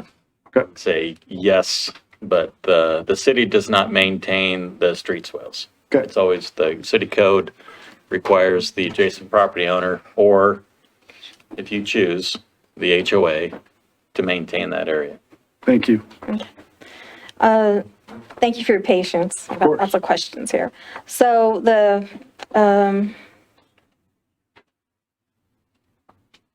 so some people were wondering about well, I'm just wondering, has a traffic study been done on the complex itself, showing like if cars are coming Dakota, then go up Hubble and over there to do a shortcut to avoid Dakota and Ramsey? Do we have any kind of study showing the traffic it'll create in these neighborhoods around Olympus? No, we don't. And typically with a subdivision of this few potential trips per day and peak hour trips, most agencies, and Hayden is one of them, doesn't require additional traffic studies. We do the kind of analysis from a distance. The traffic study, the adopted master transportation plan for the city of Hayden, looks at the city as a whole, as an aggregate, and tries to, again, it's just a model. Models definitionally aren't going to be perfect. Assumptions need to be made as to how areas will build out. Upon that build out, then they'll go through and grade where they think problem intersections may be. This one did not warrant a grade according to the anticipated build out between now and 2040. Okay. So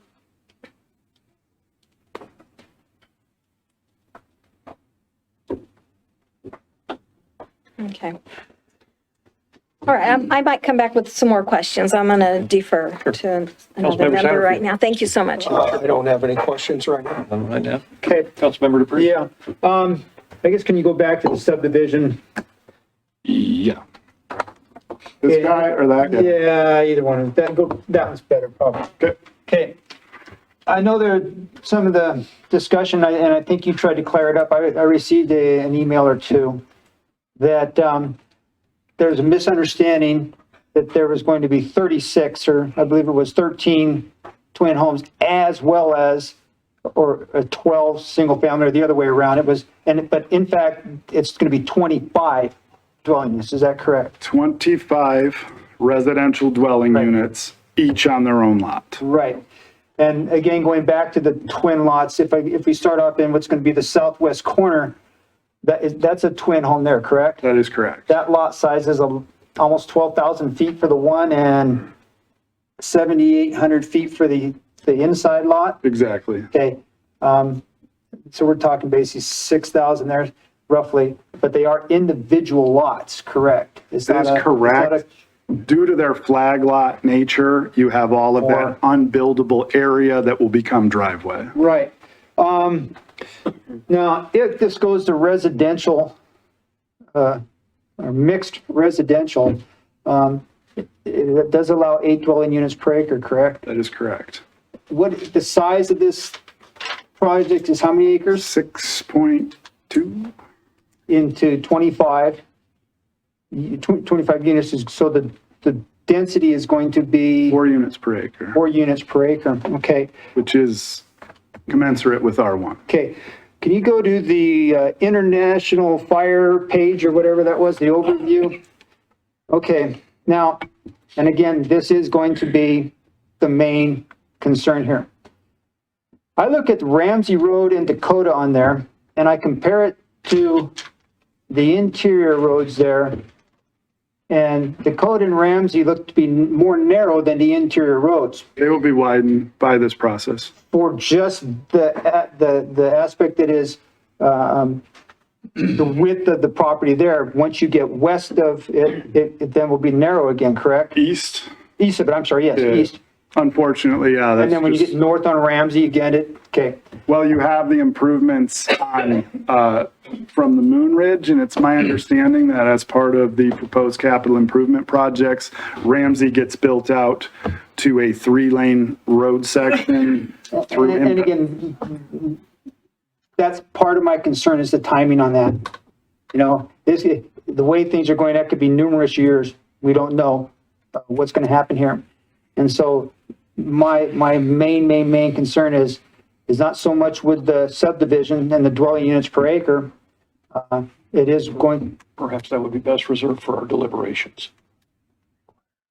Okay. Let me see if I can. What I can say is the continuity to Dakota is going to help alleviate traffic leaving Moon Ridge if they plan to turn east, right? Because if I live in Moon Ridge, Hubble gets continued, and I need to head east or southeast, I'm not going to try to take a left onto Ramsey and then another left on Dakota. So what we're going to do is we're going to absorb some of that. We are going to send it east on Dakota. That's going to be of concern to the people that live on Dakota. I understand that. Right.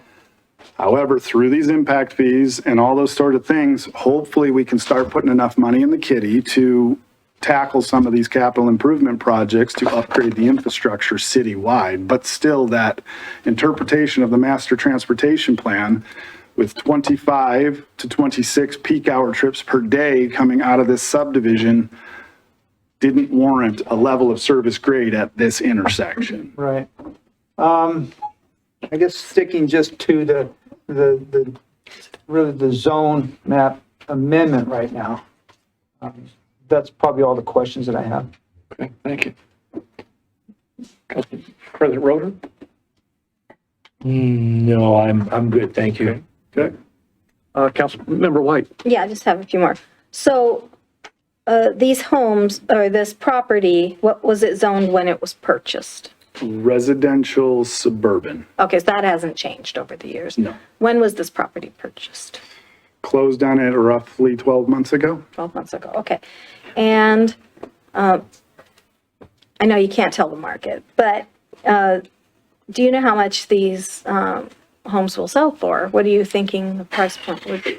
We're talking affordable here. A moving, I don't even use the term affordable anymore. I just Okay. don't. I say entry level. What does entry level mean? I don't know. Okay. You know what I mean? So what we do is we take just from 30,000 feet, right? What's the purchase price of the property? Let's say it's $1 million. Then we've got to throw all of the infrastructure in. We've got to do the right-of-way dedications. We put in sewer, water, services, excavating, mass grading, bring in import for road base. We build out the roads, sidewalks, everything. Let's say that's another $1 million in infrastructure. We'll take that $2 million, try to distribute it amongst the lots. The twin home lots will obviously are going to be valued less because they're smaller. And then what's the final price of the lot when it hits the market? Mm-hmm. Then we've got cost of construction, cost of labor, and it's such a moving target right now because materials have been all over the board. We feel them stabilizing, but right when they're stabilizing and we think we can bring a product to the market at a certain price, the Fed decides to, If I might summarize, you really can't tell at this point. That would be an accurate summation of my position, but we're going to try. We are genuinely going to try to make them attainable for working class individuals. Okay. That's what I can tell you. Do you have another question? One more question. Jeremy, can you go back to the crazy dots? Crazy dots. Now, that's our master plan, transportation. Do you know when that was completed? When was that study? 2018, I think. I think it was adopted in 2019. Don't quote me, but. But the study was basically based on the situation here and the projections through from 2018, what was happening in 2018. That's correct. Okay, thank you. I have one question, sir. You claim in your presentation to add to pedestrian connectivity. How do you propose to do that? Again, to Councilman DePriest's point, all we can do is build out the sidewalks in front of the property, and we'll be required to do that. Connect the sidewalks from Moon Ridge to the intersection. We'll be required to build out an ADA ramp at that intersection. At the present time, it's going to go to nowhere until adjacent properties develop to connect to that crosswalk. And so you're referring to the sidewalks that you'll build along Ramsey? Correct, and internal sidewalks. All right, thank you. Okay. With no more questions, thank you for your presentation. We appreciate it, sir. I will see you if rebuttal is needed. We're now going to have our staff present a summary of the staff report.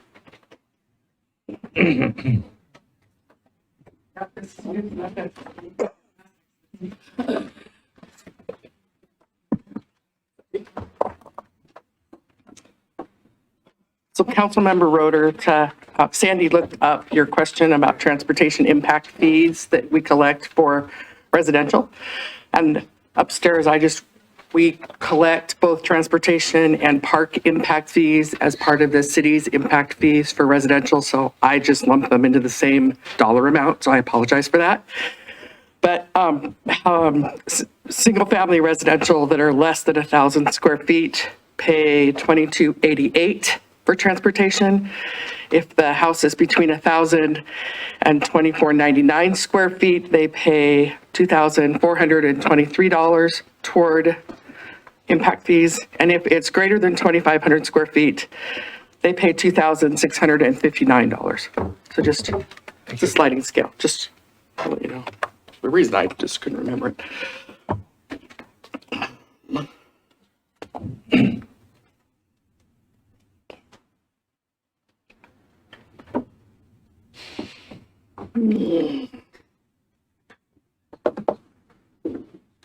Okay, so again, the request for the zone map amendment is from residential suburban to mixed residential. You've heard Mr. Petruzzelli talk all about the concurrent request for the subdivision, and then it's for 25 lots, with a portion of those being single family and a portion of those being all of them being single family, a portion of them being detached, and a portion of them having common wall. So there are 4 standards of approval that were in your staff review that are identified in the for the zone map amendment. The first one is it necessary to have any additional studies or plans as part of the review process for the zone map amendment? As it was being proposed in conformance with the adopted plans and studies, staff didn't believe that any additional studies were required. And did staff believe that a zoning development agreement was necessary? Staff did not. And when the Planning and Zoning Commission completed their deliberations, they didn't require any additional studies or any additional conditions. So the future land use maps and goals and policies of the comprehensive plan, mixed residential in the comprehensive plan has a land use definition that notes that it can accommodate a range of residential structures, including single family, 2-family, and 3-family units, as well as their accessory structures. The goals and policies of the comprehensive plan that can be found in their entirety in the staff review on page 4 as a subset that staff pulled out that would be applicable to a zone map amendment, or could be. But again, staff doesn't always think about it the same way that city council members or planning and zoning members, even members of the public, look at a project. And so we always include all of the goals and policies in the appendices of the staff review so that you can refer back to those. Just for the public's interest, the goals and policies that are found on page 4 of your staff review included about 8 goals, but I arranged things about maintaining an attractive and balanced mix of land uses, densities, and housing types, and ensuring the future character of the community, promote greater choices and opportunities. The City of Hayden should encourage the development of land within the corporate limits of Hayden prior to annexation of adjacent areas, preserve, protect, and strengthen the vitality and stability of existing neighborhoods, ensure all development can be serviced by existing public facilities or extended to adequately serve that development, establish a balance between jobs and housing to attract new employment and living opportunities, coordinate the timely development of efficient, effective, and environmentally sound sewer, water, and other utility infrastructure, and assuring that costs of the development are shared equitably and accommodate for ongoing growth of Hayden. Ensure that ordinances and policies do not violate private property rights, adversely impact property values, or create unnecessary limitations on land uses, and promote and encourage the development and rehabilitation of quality housing through a variety of housing options and densities. Those are the goals. And then the policies pretty much address that development should be compatible with land use chapter of the comprehensive plan and fiscally responsible. The city should evaluate community-wide impacts from the development and identifying their needs for public facilities, utilities, services, circulation, and housing, and the effects on city resources. Encourage rezoning and zoning text amendments to support the creation of strategic nodes, higher density development, and transition zones between residential and industrial users. Ensure levels of public service and ensure land use and zoning is compatible related to the airport. Just wanted to kind of hit those. It's kind of a broad range. And then the fourth standard that the city council should use is whether or not the zone map amendment shall align with the zone district's purpose and intent. So today the property is zoned residential suburban. A residential suburban zone provides for single family residential on larger lots and minimal agricultural uses. And they're proposing mixed residential. Mixed residential zone provides for a range of residential structures, including single family, 2-family, and 3-family dwelling units, as well as accessory dwelling units on individual lots. The setbacks and lot coverage table comparison can be found on page 6 of your staff review. And then general infrastructure for the zone map amendment area will go in at the time of development of the property. Yes. A quick question, if I may. My understanding, correct me if I'm wrong, that residential suburban allows for 2 residential dwellings on 1 acre. It allows for 1 residential on a minimum lot size of half an acre. We always customarily call that 2 per acre, but if it's 1 gross acre of land and you need to put in a road, then you're not going to get 2 houses on it. So it is a distinction. Okay, thank you. Okay, so notices. Don't usually maybe I should, but I don't usually point out notices. But we noticed 20 agencies as part of the zone map amendment and the subdivision. And those notices that went out and the comments that came back from the public agency notices are part of the staff review for both the zone map amendment and the subdivision. The adjacent properties, they got to get noticed 3 times.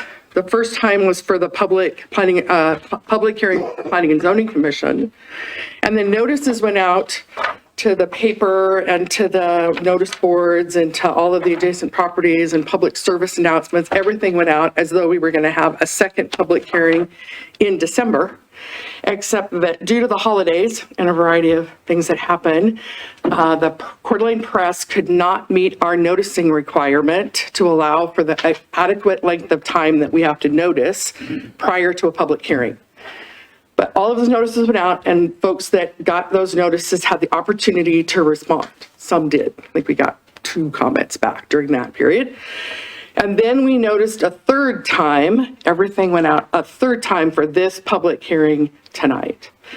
So 3 notice boards went up, 1 on Ramsey, 1 on Dakota, and we posted a notice board at the end of Hubble as you're heading south out of Moon Ridge. That's kind of our customary process where we notice for any public hearing, we notice on every street frontage that exists for that property. And Hubble is a street frontage. The legal notice was published twice in the Coeur d'Alene Press, once for the Planning and Zoning Commission meeting and once for City Council. And public service announcements go to our website and go to a variety of noticing agencies to include Spokesman Review, KHQ, CREM, KXLY, Blue Sky Publishing, Nicholsworth. A bunch of people get those, okay?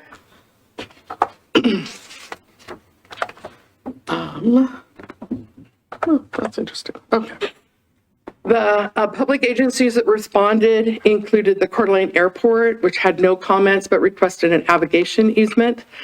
That was important to note based on the policy that we noted regarding compatibility with the airport. So the Coeur d'Alene Airport didn't feel that there was any incompatibility with this proposed zone map amendment or subdivision in relationship to the airport. Kootenai Electric had no comments. Panhandle Health District had no comments. Hayden Lake Irrigation District was in full support of their proposed amendments.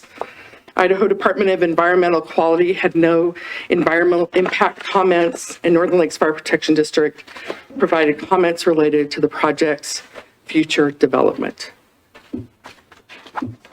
Okay. We did receive an email today was forwarded from Councilmember White, and it was copied to Councilmember DePriest. That was not part of those notices, those comments that were received by the public that were a matter of record. And Councilmember White, in her response back to the applicant, asked that I pass it along to the council members. Yes. I did not receive any. It was on January 2nd. It was to you today? And yes, correct. So I'm going to give these to the mayor, who has the opportunity to include them as a matter of the record for this project. But the person that provided the comments did have comments that are of record. So I was confused as to why they didn't provide the comments just to include in the record. So this is a copy of the email that was forwarded to me. And I'll let, it's just out of process. So because not only is it out of process, previous to the beginning of the public hearing, the mayor asked all council members if you've had any ex parte communication with any members of the public relating to this particular application. All of you indicated no. It seems as if a couple of you have received some communications. That's not problematic, other than I just need to ask you if your receipt and or response to this communication, Councilmember White, in any way affects your ability to be neutral and objective in hearing this information and making a decision tonight. No, not at all. Councilmember DePriest? I'm trying to. I want to give you a minute to review. Yes, please. To refresh your memory. We work really hard at making sure that all of the public comments that are received are part of the information that all of the hearing bodies have, and we make copies of all of those, which I haven't of that one. We make copies of all of those comments for the applicant so that they know what's being provided to the hearing body and have the ability to prepare responses. So it's really hard to do that when this happens, as a matter of fact. I think I recognize this. I don't believe I responded to this individual. We don't have any record of your response, Yeah, just the fact that you received it. I do recognize that I did receive it, and I think this is somewhat common that council receives input from. On a pending application that's set for public hearing. So it's really important for the public, as you talk to your friends, follow the process so we can keep the process clean and not email or communicate with council members directly in ahead of or previous to a public hearing, where they need to be able to make sure that they can verify to the public that they've had no ex parte communication with any members of the public regarding the pending application, and that they can maintain their neutrality and objectivity. So if someone sends us one and we don't respond, we still have to say there has been Say, yes, some I form of. received, Okay. yes. Yeah, okay. So, So, go ahead. no, in answer to the same question, no, it doesn't affect my Ability to be ability. neutral and objective. Yeah, no. Rhonda, what is the proper way for us to, when we, as council members or mayor, when we receive these comments, what is the proper approach for us to take? Well, first of all, it's immediately get them in Donna's hands, and then she and I together will keep a record if anybody has attempted to communicate with you ahead of time, so that it's curable, 100% curable. It's just when you ask the question of council previous to the public hearing, if anybody has had any ex parte communication, they just would say, yes, I received an email as a public comment. I forwarded that to Donna on this date. Okay. And then I would ask the question at that point that I've just asked them now, does it in any way affect your ability to remain neutral and objective? And they would answer that. The reason I ask is that But they should not respond, that is correct. Okay, the reason I ask is that Councilmember White asked me what she should do with this particular comment, and I suggested that she forward it to Brett for distribution. So that's on me. And if I got it, I would send it to Donna. Okay. We just like to make them all part of the record so everybody's got it. So it's just hard to do. Define ex parte communication, just simply for clarification. Any conversation with a council member, and it's not the state's definition, but any conversation with any of them by a member of the public previous to a public hearing, outside the presence of the public process. Regarding a pending application. A specific, right? Regarding a pending application. Okay, because what happens? Okay, wait, we're off. I know. Okay, yeah, we'll discuss this. I think that we have satisfactorily clarified the issue for this particular issue right particular now. Okay. public hearing. That's my personal opinion. Okay. So public comments that are part of the packet that you have in your hands and are part of the record were 9 that were received prior to the Planning and Zoning Commission meeting. 2 were in support, 1 was neutral, and 6 were opposed. At the Planning and Zoning Commission meeting, so in the minutes of the Planning and Zoning Commission meeting, you'll find that 1 was neutral, 5 were opposed. And in the City Council prior to this hearing, you received 4 comments that were opposed, and then the 1 that was just added just now, not part of this. So in the And planning. Donna, I'm sorry, just for clarification, the reason that we're not reading the comment into the record is because the comments that were provided directly are already, from this particular sender, are identical or very similar to a comment from this person that's already in the record. Similar, but I believe that they're here in the audience and they may be presenting here as well, so. I just don't want the public to think that there's some comment now that the council has that nobody has seen, so. Mayor, could I ask one question of legal counsel regarding that slide, if I may?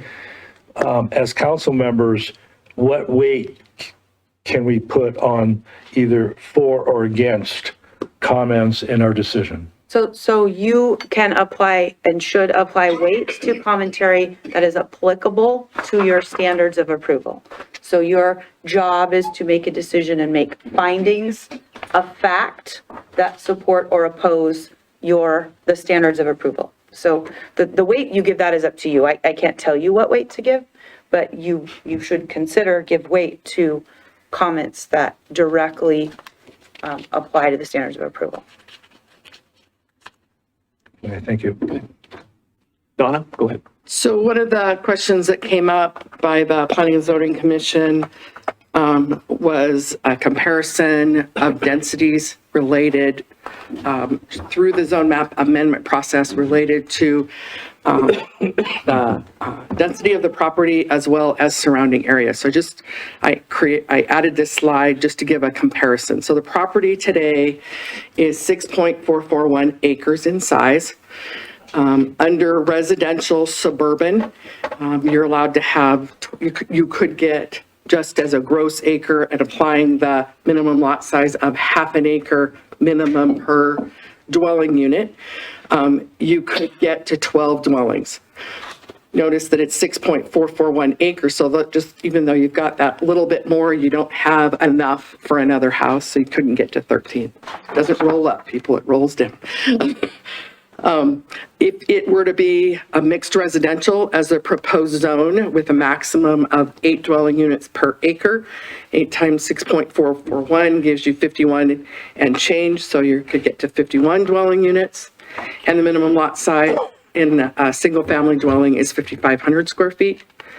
The mixed residential with the subdivision as it's requested on the property, they're requesting 25 dwellings on the property, which equates to 3.88 dwelling units per acre. And their proposal has their single-family lots ranging in size between 7,340 square feet up to nearly 11,000 square feet. Just as a comparison straight across as what their proposal is based on what exists today versus their proposed request for mixed residential. And then the subdivisions that are surrounding it, and we'll pull those up in a minute, but Moon Ridge, which is directly to the north, has 34 lots in it on 10 acres for 3.4 dwelling units per acre. Summer Glen, which is to the northeast, and I'll show that in a minute in the aerial, is 2.35 dwelling units per acre. Kyler subdivision to the southeast is 4.33. Dakota Grove is 3.2, and Bridle Trails is 3.2. So I'm going to show those on an aerial. So this is Moon Ridge. This is Summer Glen. This is Bridle Trails. This down here is Kyler. And this is Dakota Grove. I lost your cursor. Where's Dakota Grove? Down here on Audrey. Just those 5 or 6 down there, or? There's 16 lots on Audrey Drive. Oh, down in, okay. Yeah. So just as a kind of Duke's mixture of the area, that was a request at planning and zoning. We didn't have that entirely calculated out because they're all in that pretty much right around 4 dwelling units per acre. So with that, Planning and Zoning Commission findings and their recommendation and their written recommendation that you have as part of your packet at the conclusion of their public hearing. The Planning and Zoning Commission recommended approval of the zone map amendment as requested. Therefore, the City Council, after public has an opportunity to provide comments and you have provided deliberations, the City Council may approve, or should you choose, you could potentially add a condition. You can approve with conditions, or you can deny the zone map amendment request from residential suburban to mixed residential. Questions for me? Council members, questions? Not for Donna, but and again, it's kind of what I just, am I precluded from asking the applicant one more question? Or If he chooses to rebut, you can ask him at that point. Okay. Okay, yeah. Councilmember Satterfield. Donna, if it's left at its current zoning, please refresh my memory because we don't see a lot of residential suburban. Are they still required to do the sidewalks and all that stuff? All the same subdivision improvements are required. Okay, I just wanted to verify that. I thought so, but like I said, we don't see much residential suburban, so that's all I have, Mayor. Okay. Thank you, Donna. Appreciate it. Do you want me to leave the standards up? Sure. Yeah, that'll work. It's as good as any. Commenters may request that we, tell you what, why don't we put the plat up? Because it's not a plat. It's a zone map Put amendment. the map up. Well, comments for the public hearing process need to be pertinent to the zone map amendment only. The public hearing is for the zone map amendment, not for the subdivision. Okay, thank you. That'll be just fine. Okay, ladies and gentlemen, we do have public comments here tonight. I'd like to put a couple of sideboards up on it. First of all, and we have the comments. If you would like to make a comment and you have not yet made it, please fill out a form at the back. The commenters need to address the council, not the audience. Commenters must state their name and whether or not they are citizens of Hayden, Idaho. And comments are limited to 5 minutes, and I will do my best to raise my hand to let you know that you have 1 minute left. First of all, our first commenter is Kathy Adams.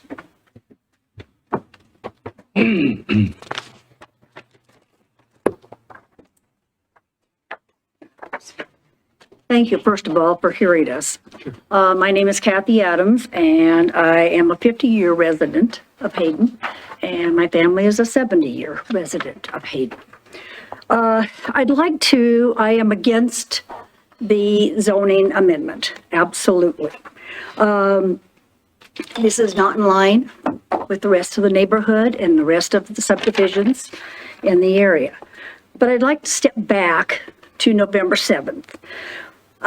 There was a few things that went on, and I think you will find them in your comments when you review, that people didn't care for, and I saw them too. I called, it was a snowy night on November 7th, our first snow, so I called to see if they were still going to have the planning and zoning meeting.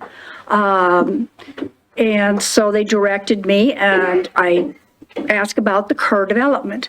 And they said, quote, "That's a done deal."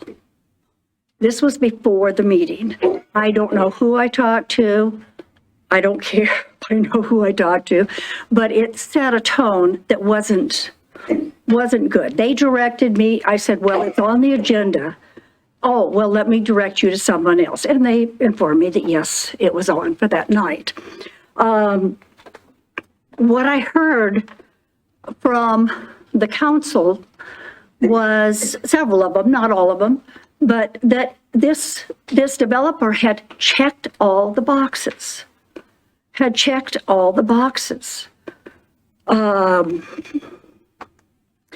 The entities had been already asked before, this is before the public meeting.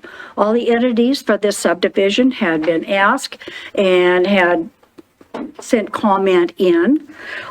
It was like it was a done deal before we got there. And I guess I never thought this is the way that Hayden did things. Okay? So that's off my plate. So I've said my said there. I am very much against the zone map amendment. The infrastructure is not in place. Safety is a big issue, and I can't say it enough. Safety, safety, safety. I'm not sure what the gentleman's name was, the engineer.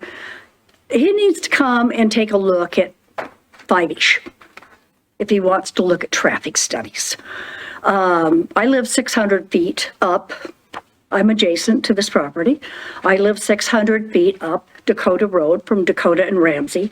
And there are times when cars are backed up way past my house. I mean, way past. Waiting to get onto Ramsey Road or across. I don't know where they're going. The line of cars is there. It's a Congo line.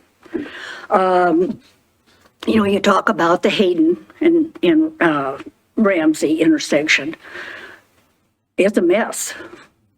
But so is this one at Dakota and Ramsey. And I don't know whether, people are shooting through there to think they're going to get home faster or what they're doing. But there's a lot of businesses up above me that employ a lot of people, and that's the road they use. So it is, there's a huge congestion there. And it's not at all times. but at certain times it is just miserable. Also, usually somebody goes through my fence every winter. 1 minute. 1 minute? Thank you. I just don't think this is responsible growth. All right. And I read on the internet there that I don't know who this gentleman is, but Mr. Timothy Scott wrote a letter to you. And I thought it summed up a lot of really key ideas about the issue. So I do hope that you will deny having this zone amendment. We want to keep Hayden single family, single home. We don't want the twin homes, quote, duplexes, or however you want to call them. Made a distinction there between them, but they're still duplexes, however you quack the duck. Thank you. Thank you, ma'am. Thank you.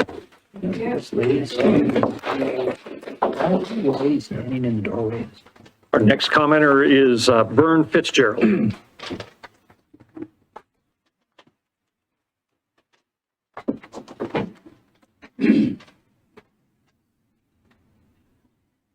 Mr. Mayor, have you clarified them in order as opposed, neutral, and in support? Thank you very much. We accept comments in the order of for, neutral, and against. There are no for or neutral commenters. We have only folks that signed up as against. Okay, thank you for clarifying the record. Yes, sir, go ahead. Good evening. My name is Vern Fitzgerald. I'm a 70-year member, resident of this town. In fact, I was a resident before it even got up to me. My problem is Dakota Avenue. When I was young, my old dog used to lay out in the intersection of Reed and Dakota because it was a gravel road and his old bones loved the heat of those rocks. The neighbors used to slow down, stop, honk their horns, let the old dog get up and mosey out of the intersection before they took off. Now, you know what happened to a dog that even ventures out in the intersection today? Boom, thump, thump. That road, for years, they haven't even plowed the road in the wintertime. They plowed it down below the folks' barn there, and the rest of it was not even put through there. For the longest time, that was basically ruts through the fields. That's all it was access for, was farmers' fields. They were like cow paths. Then they put in a little bit of gravel. Then come along, the city of Hayden came along and decided they'd annex everything. Well, they annexed it. The city of Hayden decided that, hey, we need to improve Dakota Avenue because that stretch was basically pasture with gravel on it. So, over the years, and there was an older gentleman, I've been trying to think of his name, but he was kind of in charge of the street department. He got his crew out there, and I'm sure that the city at that time had an engineer of some sort, but most of the time most of the area between Reed and Ramsey, the engineering was done by Big Thumb. I kid you not. They got out there, they dug out, they scraped off the topsoil, kept hauling in gravel till they got it up to the elevation they wanted and put a little pavement on it, and by golly, we're done. The sucker's not straight. And I even told them that there's a locust tree that if they wanted to take it out, if it was in the way, they'd go ahead. But not too much work, so they kind of went around it.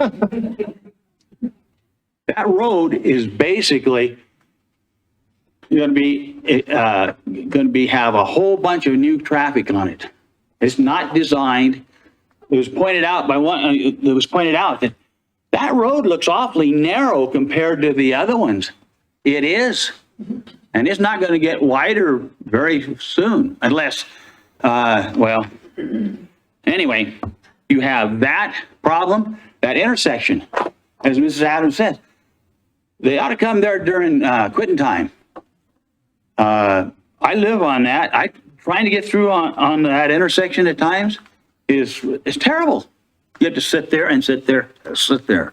And it's only going to get worse. Now, Another thing the city should consider is that this all sounds good and it all fits in with the dotty map and thing up here, but these people are first. They're going to put in this, there's going to be X number of cars come along, but Mrs. Adams has a lot of acreage there. The former Long property across the street from this one, my property. By the time all that develop, and the Ratcliffe's old place on the other corner, across from this subdivision, all that's going to develop. And with the way it sounds that to get more density, more bang for your buck, I figure if we can get 8 houses per acre, I've got 20 acres there. Good tailwind, I probably get 150 houses in there. That's another 300 cars.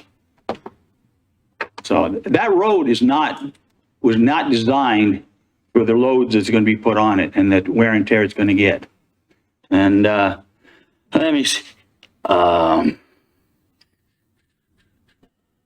Yeah. I feel like I'm kicking a dead horse here. I mean, I have not had you can't, they say you can't fight City Hall, but by golly, at least I got a chance to say that I'm against this. You're screwing it up for the rest of us. I mean, it was a nice place. Thank you, sir.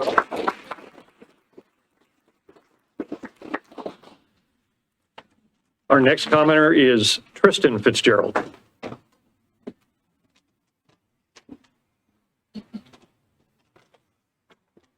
Good evening. My name is Tristan Fitzgerald. I'm a resident of Hayden, born and raised here. I'm third generation right here, and I'm raising the fourth. I've got 6 little girls that are members of this community and need safety. And I will echo the remarks of many people before me, both at the planning and zoning and tonight. It's not safe to be in the neighborhood the way people drive and with the quantity of traffic that goes through our neighborhoods. I'm against this, most certainly. I do appreciate the review. We also spoke at the zoning committee meeting, and there were a number of people that spoke against it, so I appreciate those. Councilmember White that went for reviewing that and taking that time, and anyone else that did that. The community feedback has been overwhelmingly negative, and it does touch on several of the specific points that you're supposed to consider, health and safety being one. As a father, I can tell you what residents need, what kids and young families need. They need some green space. They need to not be so pressed in with high density everything. I mean, and you can make things affordable as well as give them some space. And so I would challenge that. What we're doing here is we're gonna go 2 zoning steps more dense. There's an intermediary zone that would allow for some development, but it wouldn't quite get all these houses in, and it wouldn't quite make the bottom line that they're looking to make on this. So obviously there's financial considerations here that it's not popular to say, but it really is all about the money, right? So I appreciate the zoning, but yeah, again, the density this is 2 big changes. The reference to the overall plan, 2040 plan, I have a very different vision for my area, my locality, than is on the color-coded maps. And by the community response, I think a lot of people do. I think that 2040 plan needs to be revised and looked at.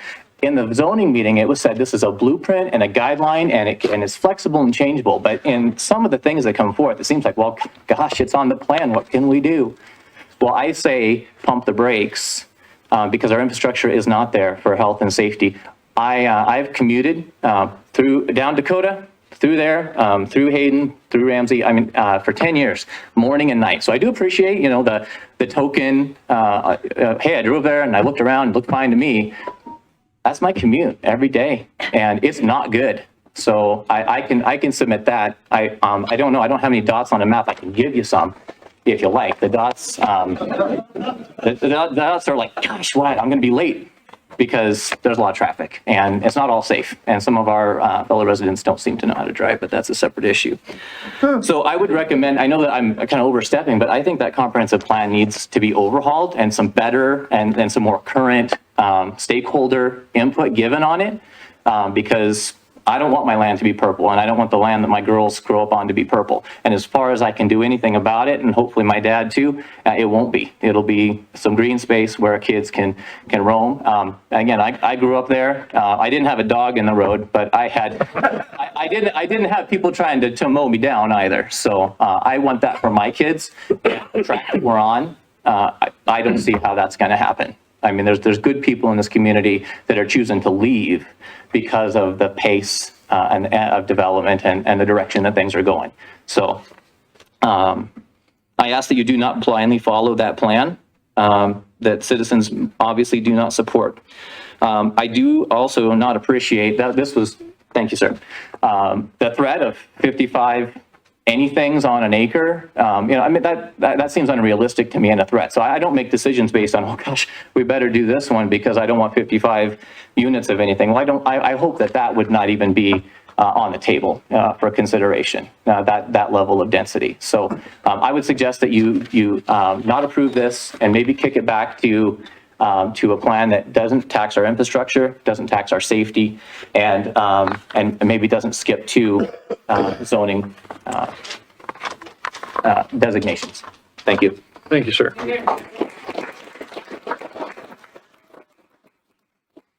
And Mr. Fitzgerald, just for clarification for you, every member on this council reads every comment that we receive. I appreciate that. Thank you. Our next commenter is Gary Carter.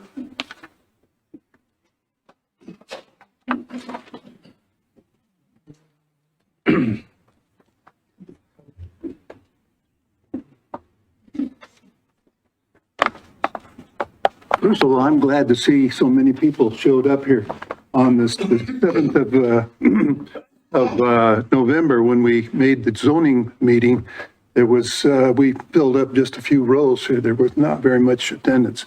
My name is Gary Carter, and I am here to tell you that we object, we being the Moon Ridge Acres Homeowners Association, of which I am a member, as well as 32 others. I think I saw something up here about 34 lots, and I'm trying to think in my mind where you got 34 lots. The only thing I can think of is that includes where the temporary pump station is. There is a lot there, but there's no home on it. So there's only 33 single-family homes on that, and we definitely object. And I listened to the engineer speak about his observance of Dakota and Ramsey, and I thought, well, it was nice that he went and looked at that, and Hayden and Ramsey was good.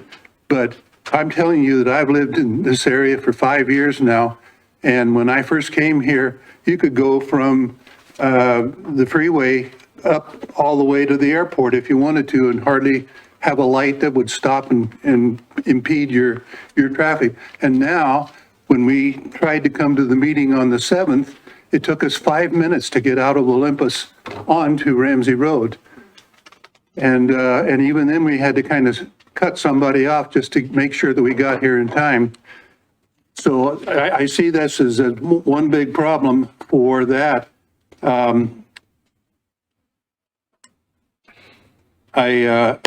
made a note to myself here about the Olympus Avenue and Ramsey. And we've heard talk, I think in the zoning, that they were going to have a 3-lane road from Hayden Avenue north eventually. The time was posted as 2024. And if we do this, what we're talking about here, and we don't have any choice in the matter, and all the extra homes that are going to be on that, heading out either down Dakota, which makes the traffic even worse, or they get out on Ramsey if they make it, you still have the danger of Olympus, people coming from Olympus, from our neighborhood, trying to get onto Ramsey Road. And you've got commercial traffic coming in from the other side on that intersection because it's a storage unit. We're dodging cars and pickups all the time coming out of the storage facility. And so you have to keep your eye in north and south traffic and across the street. And then that, no more than the speed on Ramsey Road. And you've got Dakota to concern yourself with because there's traffic, commercial traffic coming in from the west on Dakota. And you still have the same traffic problems. And then you make it down to Hayden. And when we came to this meeting today, the traffic was backed up in both directions. And then you've got to watch out there. We, several weeks ago, I think it was in November, we almost got hit twice because people ran the stop sign on Hayden on the east side going west. And it appeared to us like this was people that were not accustomed to traveling that road. They didn't see the stop sign because a tree had grown down where you couldn't see the stop sign until you were almost right on top of it. I actually called the city to complain about the interference there, and somebody did come out and trim the bushes, whether they got the homeowner to do it or not, but at least you could see the sign further back on Hayden.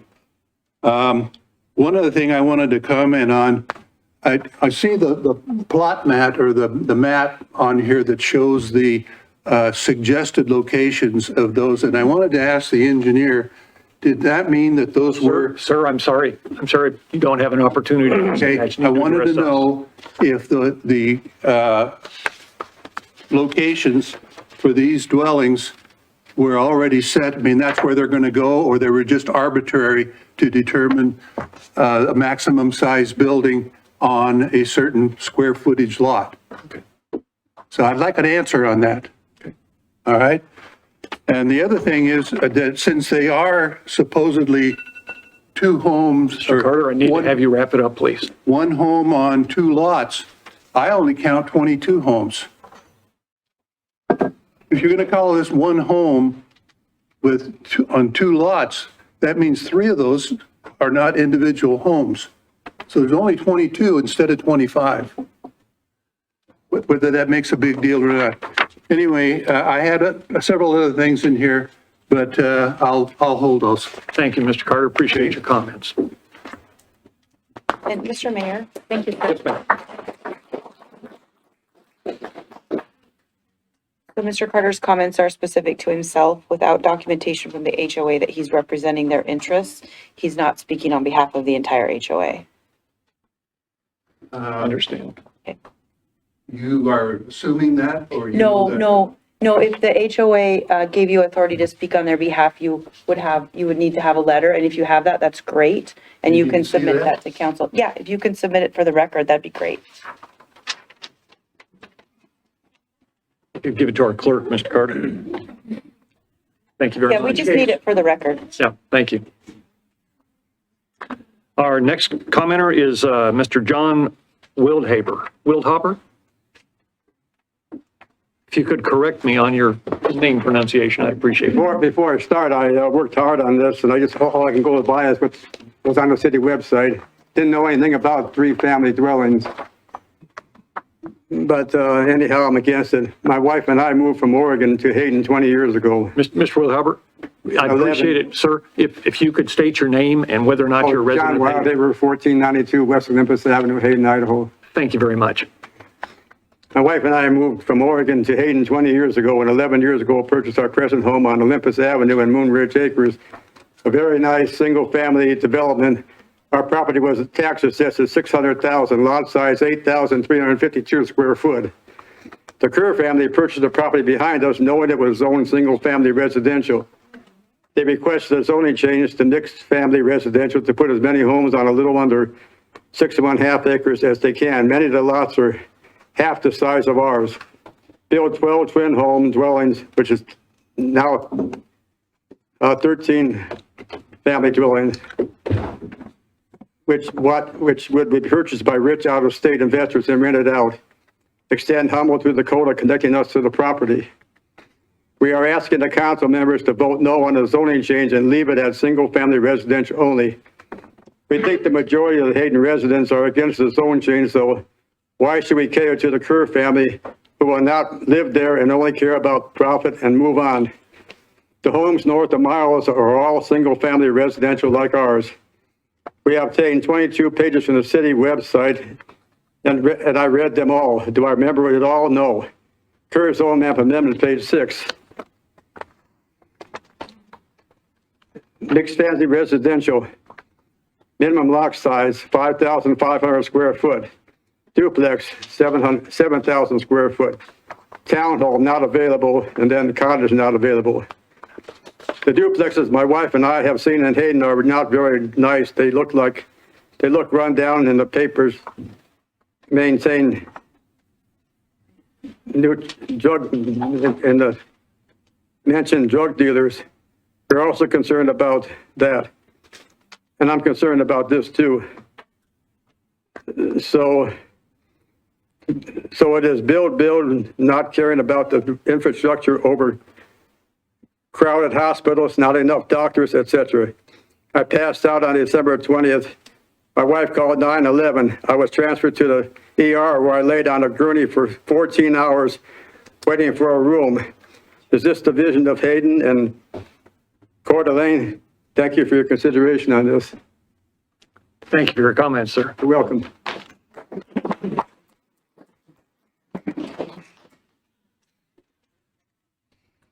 Seeing no more comments, the public comment period is closed. We now give an opportunity for the applicant's rebuttal. I'd like to remind Mr. Terzulli that you may only address items that have been brought up by the commenters, and no new information is allowed. Fair enough. Thank you. Okay, Jeremy Terzulli again with Olson Engineering. So it was just kind of sort of an expansion of what we talked about in planning and zoning. Try to go through some of these bullet points that I have written down. With regard to the traffic, I can't know what it's like to live on Dakota Road, or Dakota Ave. I currently don't live there. I reside in Hauser. I moved out of Hayden 3 years ago under circumstances that were not within my control, but rest assured I was forced out. So I understand your plight. I truly do. I do. I'm not insensitive to that. Hayden is changing, and it has changed since 1950 to 1970 to 1990 to 2000 and to today. It has to change.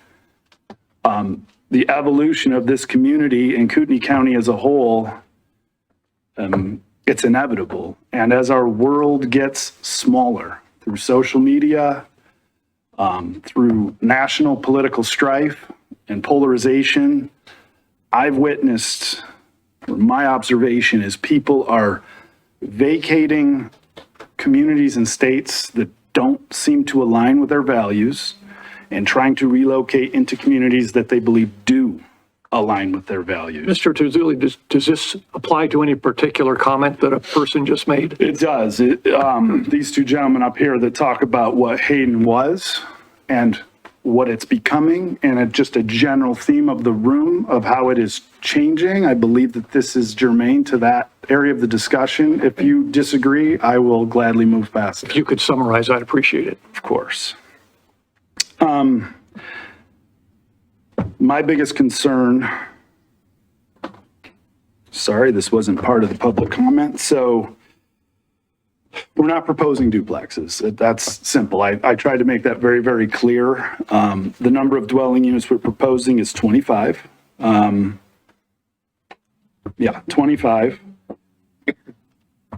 Traffic, all I have is the adopted master transportation plan. It's not that old. It was modeled by experts in that field. Dakota Ave will eventually be widened, I would say. The intersection at Ramsey and Hayden will be improved at some point in time. We're not proposing a ton of peak hour trips here. To the gentleman who spoke about exiting the Moon Ridge onto Ramsey, this connectivity to the south is what I was talking about, how that will directly alleviate that, allowing for an alternate route out, giving it additional connectivity in exchange for those additional 25 units that we're proposing. To To the individual who talked about how planning and zoning seemed to rubber stamp this, I completely disagree. That was an incredibly robust discussion about this proposal. It went on for over an hour, where they went back and forth. So whomever made a statement that this was a done deal, they were completely misinformed. And that discussion did go, public was allowed to comment, and that discussion went on for quite some time. Another attempt on traffic. If traffic is a concern on Ramsey Road, we're glad to work with the city engineer and see if an additional turn bay at Dakota trying to enter Ramsey would be prudent. We would certainly have that discussion if an additional turn bay there could help alleviate the congestion at that intersection. And again, sort of the general theme that developers only care to come in, kick over what's been there for years and pad their pockets as far as they possibly can. I experience something very differently on this end. The clients that I'm aligned with, most of them are multi-generational residents of Kootenai County, some of Hayden.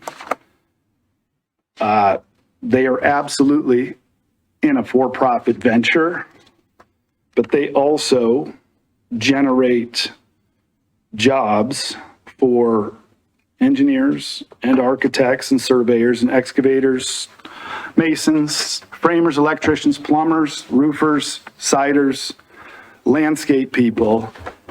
And my thought is Hayden on its current trajectory will alienate service-based industry and blue-collar workers. They will not be able to reside in the community where they build. And it's a multifaceted, super complex issue. I don't think there's an easy answer. We're not proposing max density on this property, not even close. And we're trying to produce a product that can fill a void in the current housing options within Hayden. Mr. Tizuli, if you could summarize, I don't believe that was a part of the comments. Yeah, okay, understood. Thank you. Again, what I have is the adopted comprehensive plan, transportation plan, the sewer master plan. Those are my guiding documents when I bring a proposal forth to the city of Hayden. We believe we've analyzed those. Our personal opinion is that we've met all of the objectives of the review criteria, and we would respectfully request approval of this request. Thank you for your information. Mr. DePriest, I thought you had an extra question for me. I do, and I'm going to put it out there, you talk about time span here. Eventually, this is going to happen, and eventually that's going to happen. Can you tell us what your expected initiation of the building of the homes might be and the expected completion of the project? You know, Again, for that, we have to make some assumptions. Make an assumption that council approves this request. We would likely be 6 months before we would have an approvable set of construction plans for the project. So that would push us out into, let's say, June or July. At which point, the developer could mobilize to start installing infrastructure with a likely completion date. I guess, again, this is a pretty aggressive timeline. The hope would be get it paved before the batch plants close in roughly November of 2023. At that point, some building permits might be able to be pulled, let's say, maybe 4 to 6 on the first phase. Those foundations would likely go in the wintertime with vertical construction starting somewhere in early 2024. I would anticipate maybe 1 street, 6 to 8 units, perhaps coming to the market in, let's say, early summer of 2024. would be a pretty aggressive timeline with complete build out 12 to 18 months after that, possibly 2 years. And again, that's where the market is going to also dictate when a developer, when a builder decides to. So if I'm understanding you correctly, you would anticipate that it would be an aggressive timeline, but quite possible to have the first homes for sale next summer, not. Roughly 18 months from now. Yeah, towards the end. And that the total build out might not be for another, from 2 years from now, shall we say? 3 years, I would say, would probably be more accurate. Thank you. Yeah. Donna, I have a question for you. Mr. Terzulli mentioned a phased development. Is this proposed as a phased development or not? He didn't say phased development. He said that it would build in phases. So he said that. Okay. All infrastructure would go in a Right, you single. put all of the infrastructure in at the same So time. it's not proposed as a phased development? It is not. Okay, thank you. Another, one gentleman brought up the fact about the plat, if that's the right term or whatever, and how you have, is that a done deal or can it be changed, I think was the question, or is that just here's an idea of what we're gonna put there, and someone might come in and, when you sell your lots or whatever. Here's where we're at though, and again, in the process, we're requesting zone map amendment. We believed it would help for the discussion to be transparent about what we were proposing. We need the zone map amendment to implement the proposed subdivision. Right. So to your question, technically, yes, it's just a request at this point in time. It is my understanding that if the council was concerned about a bait and switch by a developer or something like that, you could amend conditions or zoning development agreement to say, it's got to look more or less like that, and density can't exceed that. Am I correct in that assumption? You're correct. Thank you, yeah. Okay. Any other questions from council of Mr. Terzulli? All right, thank you very much, sir. Thank you, everyone. Hearing is closed at 8:17. Yeah. I tried. Okay. Council deliberations. Would anyone care to start on thoughts?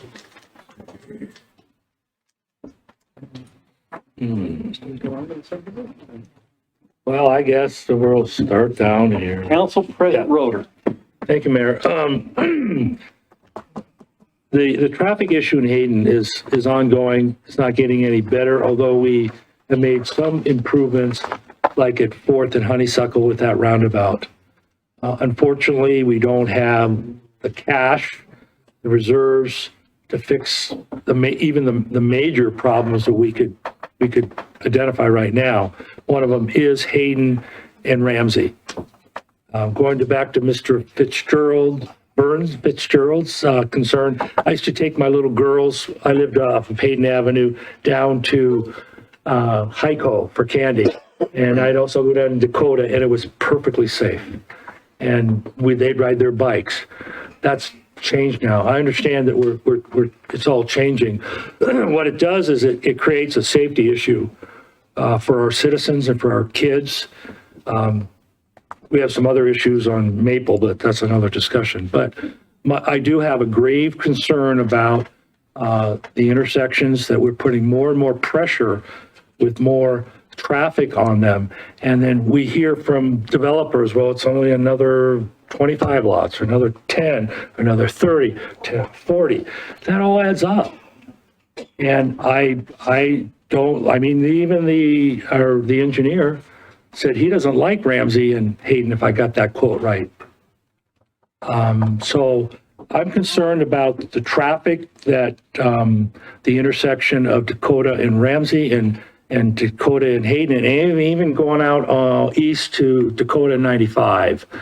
That can be problematic. I have a concern. Now, getting into the more detail of,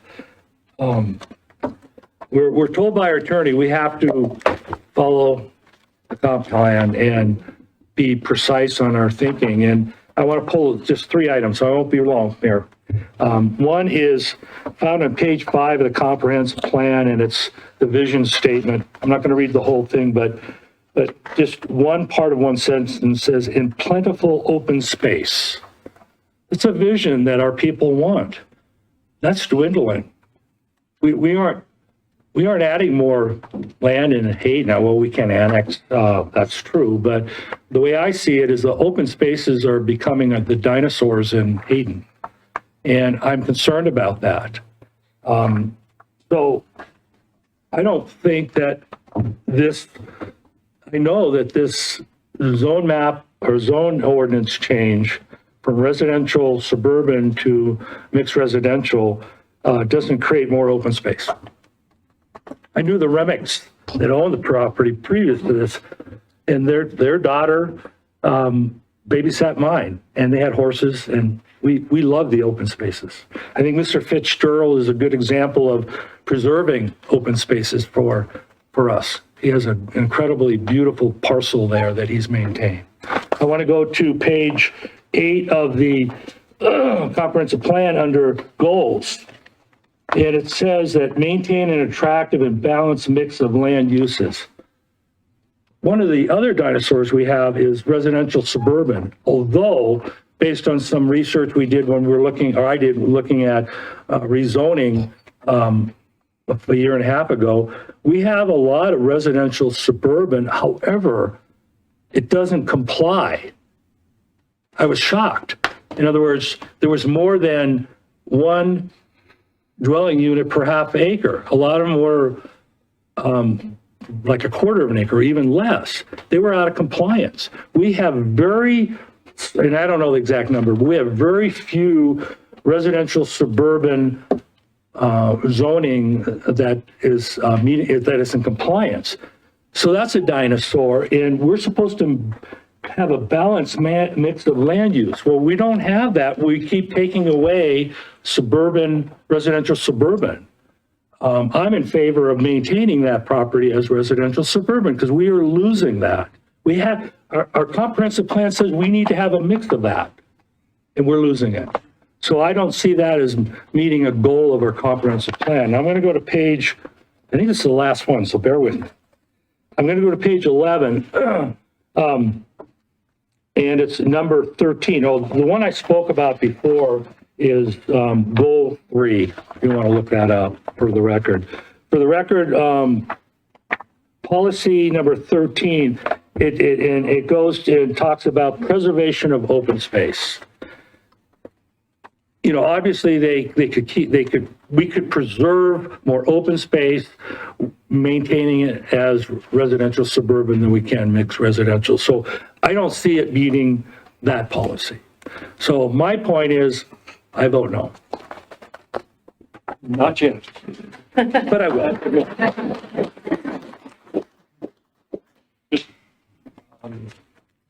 Sure, I can go, yeah. So, first of all, I just want to thank everybody for coming tonight. For everyone who came, who commented, who wrote, and who shared their concerns about their homes and their future.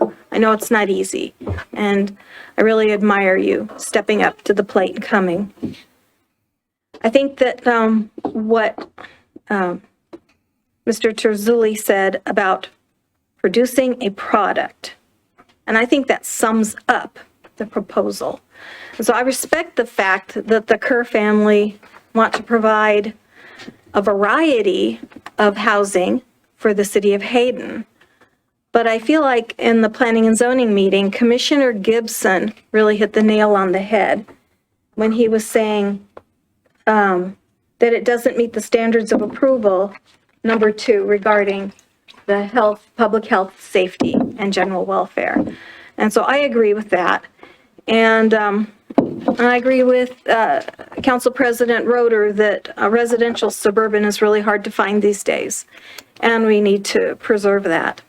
So I say leave the zoning the way it is, and I think it would be a win-win for everyone. I know the Kerr family won't agree with me right now, but they can still build some lovely homes or any number of other things that were brought out in the planning and zoning meeting. So that's where I stand right now. Thank you. Councilmember Satterfield. First of all, I'd like to address the young lady back there who spoke about a done deal.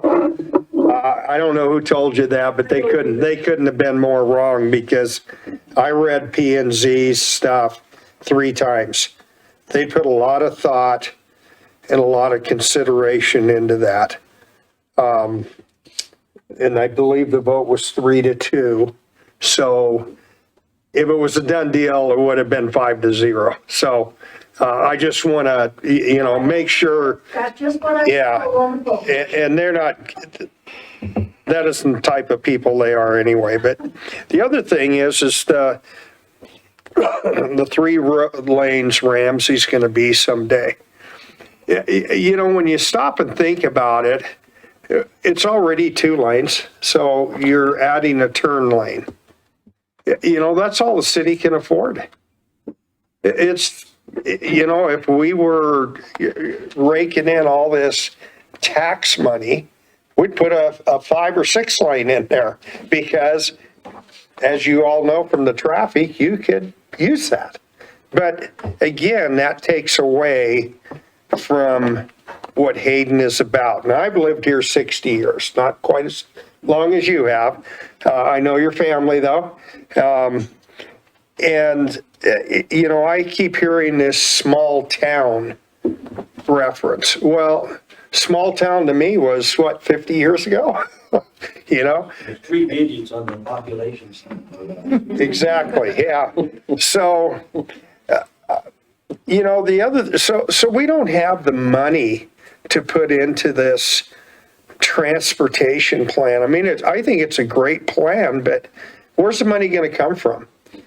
The feds may give us some money, but it's still tax dollars, whether it comes from the fed, state, or us.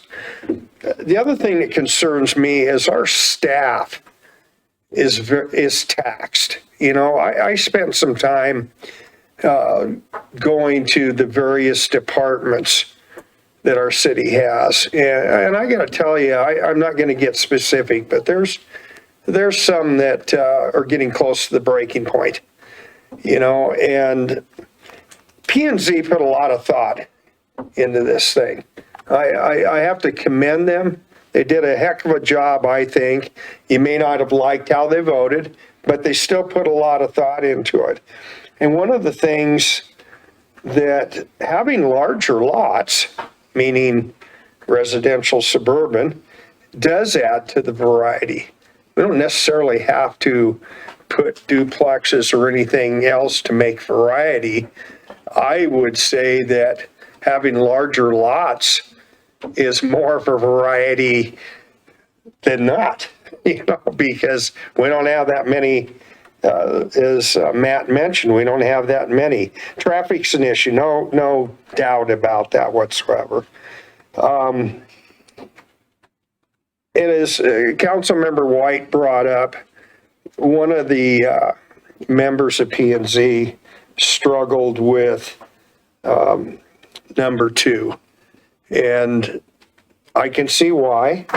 The other thing that I've always taken into consideration, and it's a heck of a balance, and it's a tough balance, is property rights versus development. To me, we're not infringing on property rights here because they knew what the zoning was when they bought it. So I don't see where it's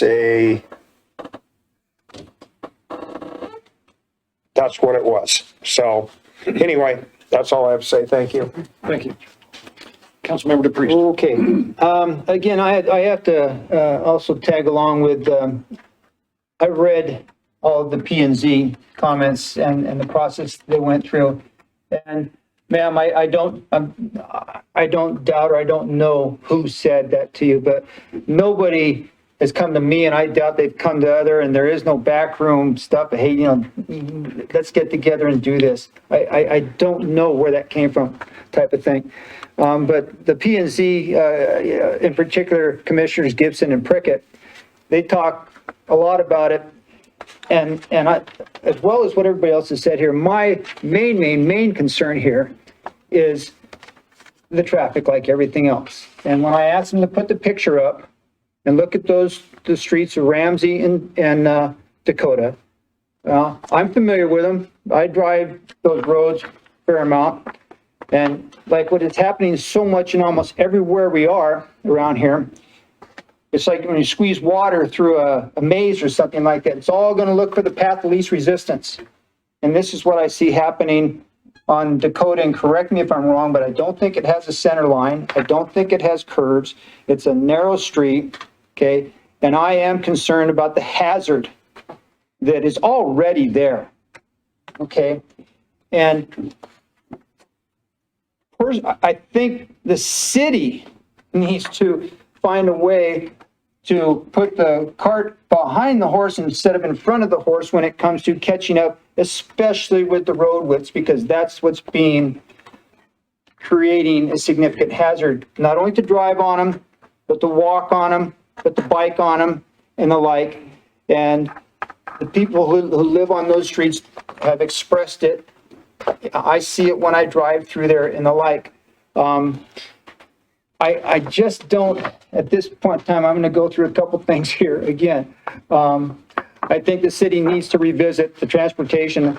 Again, at the time, I think at the time it was conceived and developed was 2018, pretty much right before an unparalleled boom. But I don't know whether they really expected to happen so fast even here. So I do believe that needs to be addressed. But when we talk about the standards, again, the same one we keep talking about, city council may impose conditions upon rezoning where such conditions are required to ensure the proposed uses of the area are consistent with community needs and its public health, safety, welfare. And then we move to policy number 4. The city should evaluate community-wide impacts from development, identifying their needs for public facilities, utilities, circulation, which are the roads. Policy number 13, growth should be accompanied by the development of infrastructure. Number 15, protect lives and property from environmental and man-made risks and hazards. Well, man-made risks are when you add more vehicles to the road and things like that. Let me kind of finish this before I summarize and get out of here. I think that's it as far as my goals and policies relation to it. We continually deal with and are dealing with something that we just are struggling to get our hands on and get control of and be able to bear with everybody. And we can't satisfy everybody. Things are, we talk about property rights, okay? If you have a piece of property and you want to do something with it, how does that weigh against the people around you? Put yourself in their position, okay? You have to admit that if you were in the applicant's position, you would see this as an opportunity and you'd say, here it says, and here I can do as was presented. But then again, the people who've lived here and live here and are dealing with it on everyday basis have to be given equal. And I truly believe that until we can deal with especially the capacity of the roads and eliminate the increasing hazards that are coming with it, that we have to pump the brakes a little bit on these type of situations. So that's where I stand on it.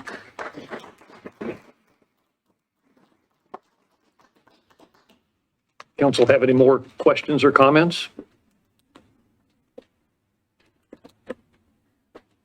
Then I'm not going to load on. You folks have all said it very well tonight. Just Council President Roeder's information. I ran the numbers for impact fees for these 25 homes, and it's $60,000, which will just get us striping on that road when we eventually need it. If there's no further discussion, I'd entertain a motion from a council member regarding this application. I'll do that. I propose I motion that we deny the PZE 22-0128 curve zone map amendment and PZE 220129 Trail Creek Estates. Well, we're not doing the subdivision. Okay. So forget that, what I said. Just the first part is to deny the zone map amendment. I Hear a second that. I have motion and a second. Is there any further discussion? Hearing none, roll call, please vote. Sean? Council President Roder, Yes. Councilmember White, Yes. Councilmember DePriest. Yes. Councilmember Satterfield. Yes.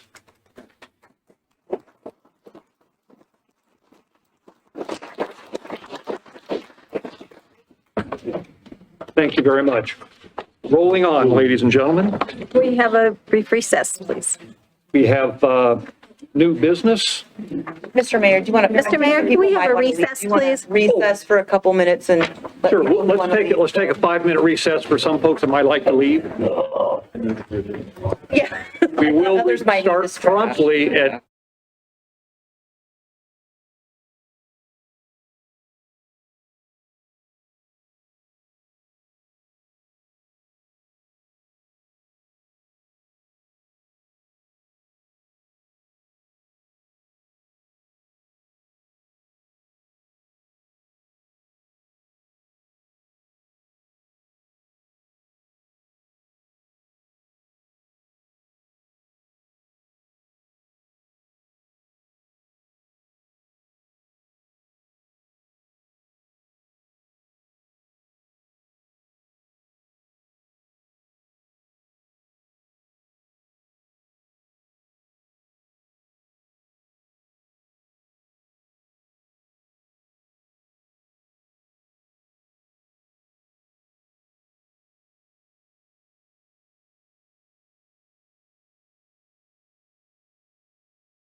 Little red light Anybody goes missing on, we're going to glasses? start again. We're started. Okay, we are back on the air. It is 8:48. Council members, I request that you consider moving our item 4D, Citizen Engagement Survey, to next council meeting. But we need to have a unanimous vote to do that. Do I have any discussion on that? Roll call vote, please, then, Sean. Don't need a You motion. need a motion. Oh, and could I have a motion? Thank you very much. Boy, I do want to get out of here, don't I? Do I have a motion to move the citizen engagement survey to next meeting? So moved. Thank you. Any second? I didn't. Councilmember Okay, DePriest, thank you. any further discussion? Roll call vote, please, Sean. Council President Roder, Yes. Councilmember DePriest. Yep. Councilmember Satterfield. Yes. And Councilmember White. Great, okay. We're now at item number 4, ladies and gentlemen. The trail, I'm sorry, we're at 4. No, we're Actually, still at before 4A. we get to that. Yeah, we're still at 4A. We are still at 4A. So with the We are. denial of the zone map amendment, any presentation or conversation regarding the subdivision will be removed and/or withdrawn by the applicant at this point. Oh. We haven't confirmed that with him, but that's what will happen. They have a legal right to evaluate whether or not they wish to seek reconsideration of that decision and/or file for a petition for judicial review. So there will be no presentation or public meeting regarding the subdivision because of the denial of the zone map amendment. Okay, thank you. Can we move on to item 4B now? Now you may remove. Thank you very much. Item 4B, the use of City Hall as a polling place for the 2023 elections. Do we have a council member, council staff to discuss that with us? Or perhaps Brett, if you could do that? It's normal that we use City Hall for a polling place. I was just looking at the date because there is an election date, I believe in March. It might be the 21st. It's the school district one. And so that is a night that it's one of those nights we would normally have a meeting. So we will need to in the future ask you if you want to change that or just cancel it as it comes up. And then in November, we'll see it again. And that one we're used to doing. So anyways, citizens do come here, and in talking with Abby before, she was fine with that. We just need a motion to accept City Hall as a polling place. I'd be happy to accept at this point a motion to use Hayden City Hall as a polling place for the 2023 elections. So moved. Second. Any further discussion? Hearing none, roll call vote, please, Sean.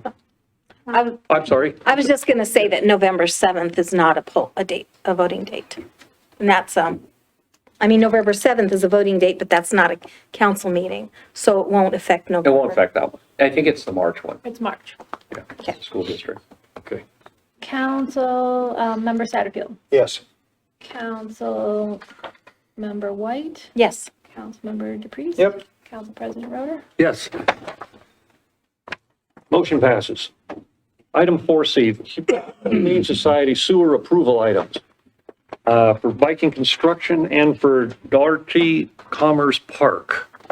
I believe that, Rob, are you the... Take that one. Okay, why don't you take that one and explain that to us? So this is essentially it's a timing issue between projects.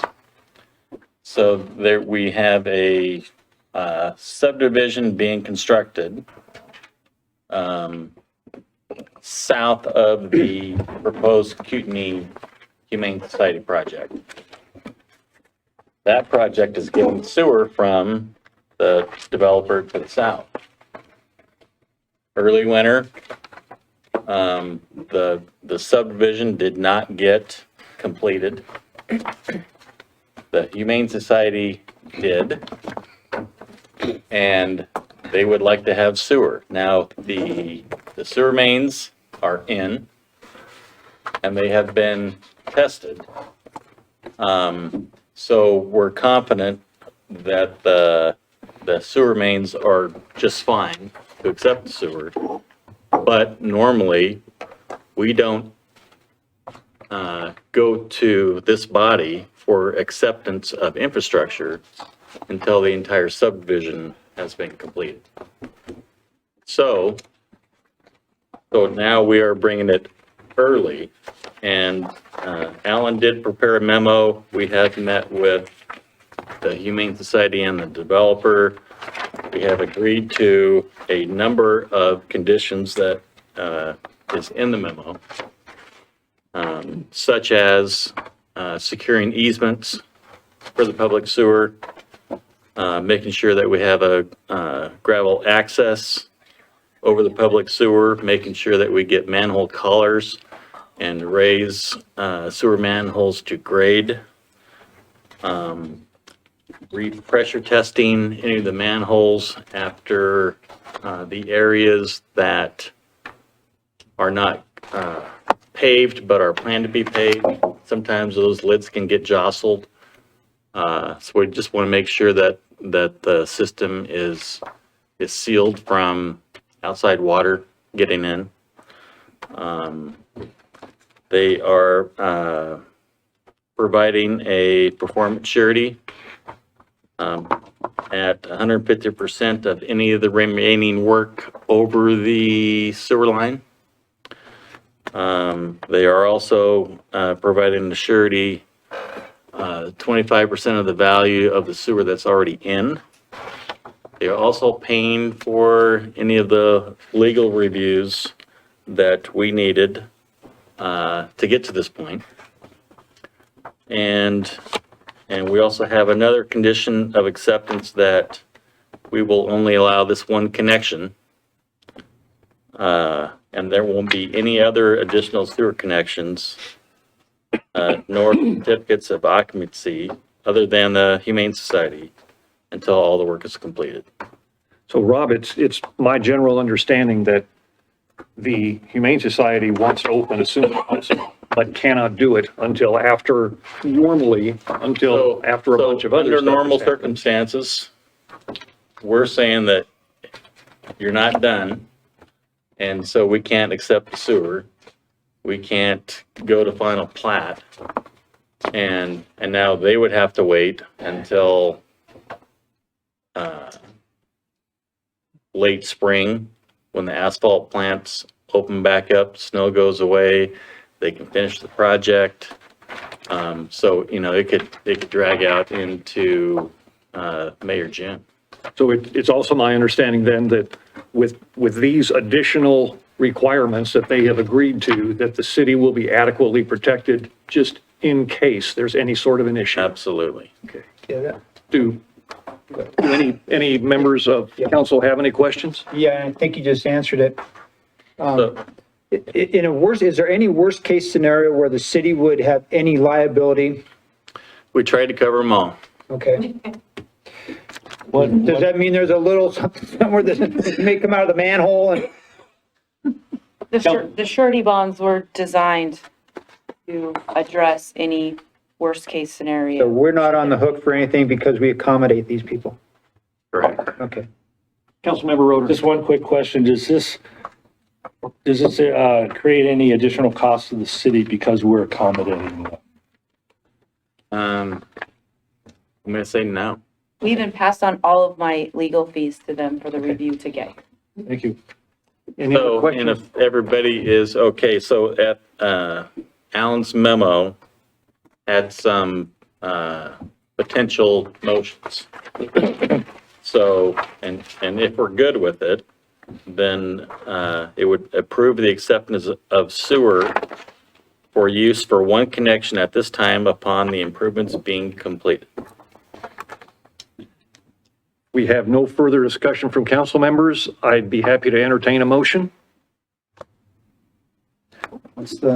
I'll make the motion that we approve the acceptance of the sewer for use for one connection at this time upon the above improvements being completed. Do I hear a second? We have a motion and a second. Do we have any further discussion? Hearing none, roll call vote, please. Sean? Councilmember White, Yes. Councilmember Satterfield, Yes. Councilmember DePreez. Yep. Council President Roder. Yes. For item 4C2, the acceptance of the sewer easements, Rob, could you give us a summary of those? All right, so we just approved the one connection. Now we need to approve they've already provided those easements that were a condition in the last item. So you're asking for us to accept the sewer easement? Accept those sewer easements. Okay, are there any questions or comments from council? Hearing none, I'd be happy to entertain a motion. I move to approve the Viking Construction, Inc., Doherty Commerce Park grant of sewer easement. Do we hear a second? Second. Second. We have a motion and a second. Any further discussion? Roll call vote, please, Sean. Councilmember DePreez. Yep. Councilmember White, Yes. Council President Roder, Yes. Councilmember Satterfield. Yes. And since we have moved the citizen engagement survey to next meeting, we're up for city reports from our city administrator, Brett Boyd. Right, and I'll be quick. I was just going to mention, we have the director from Humane Society back there that patiently waited through all of Well, this. there you go. There's your person. When is the grand opening? Well, we need occupancy permit. No, because I want to be there. Pressure's Thank on. you. It's really soon. Thank you, ma'am. Yeah, just a couple items real quick. We do have a public hearing coming up on another intersection like we had with Hayden and Ramsey. This one is for Hayden and Atlas. It's Thursday, January 12th, here at 4:30 to 6:30. It's the same format where it's a public hearing, but open house format. We'll invite the public to be here and make comments on that.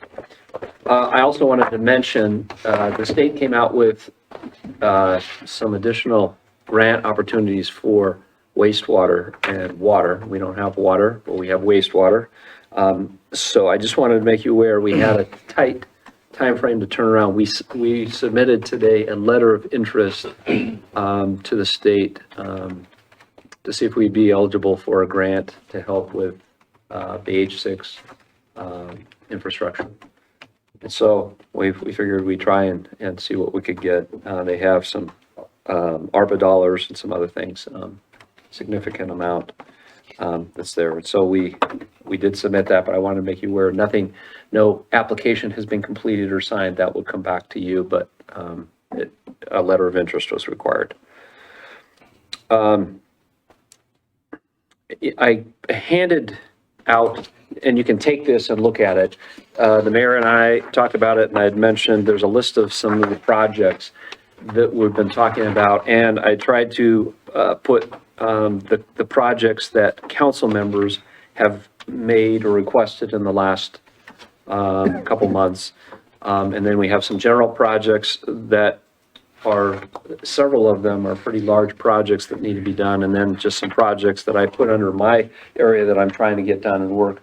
So just some of the things to let you know, as we work through some of this, a lot of these are we have staff that try to help, and we may want to prioritize these so that we get them done in a manner that is acceptable to the board, to the council. So,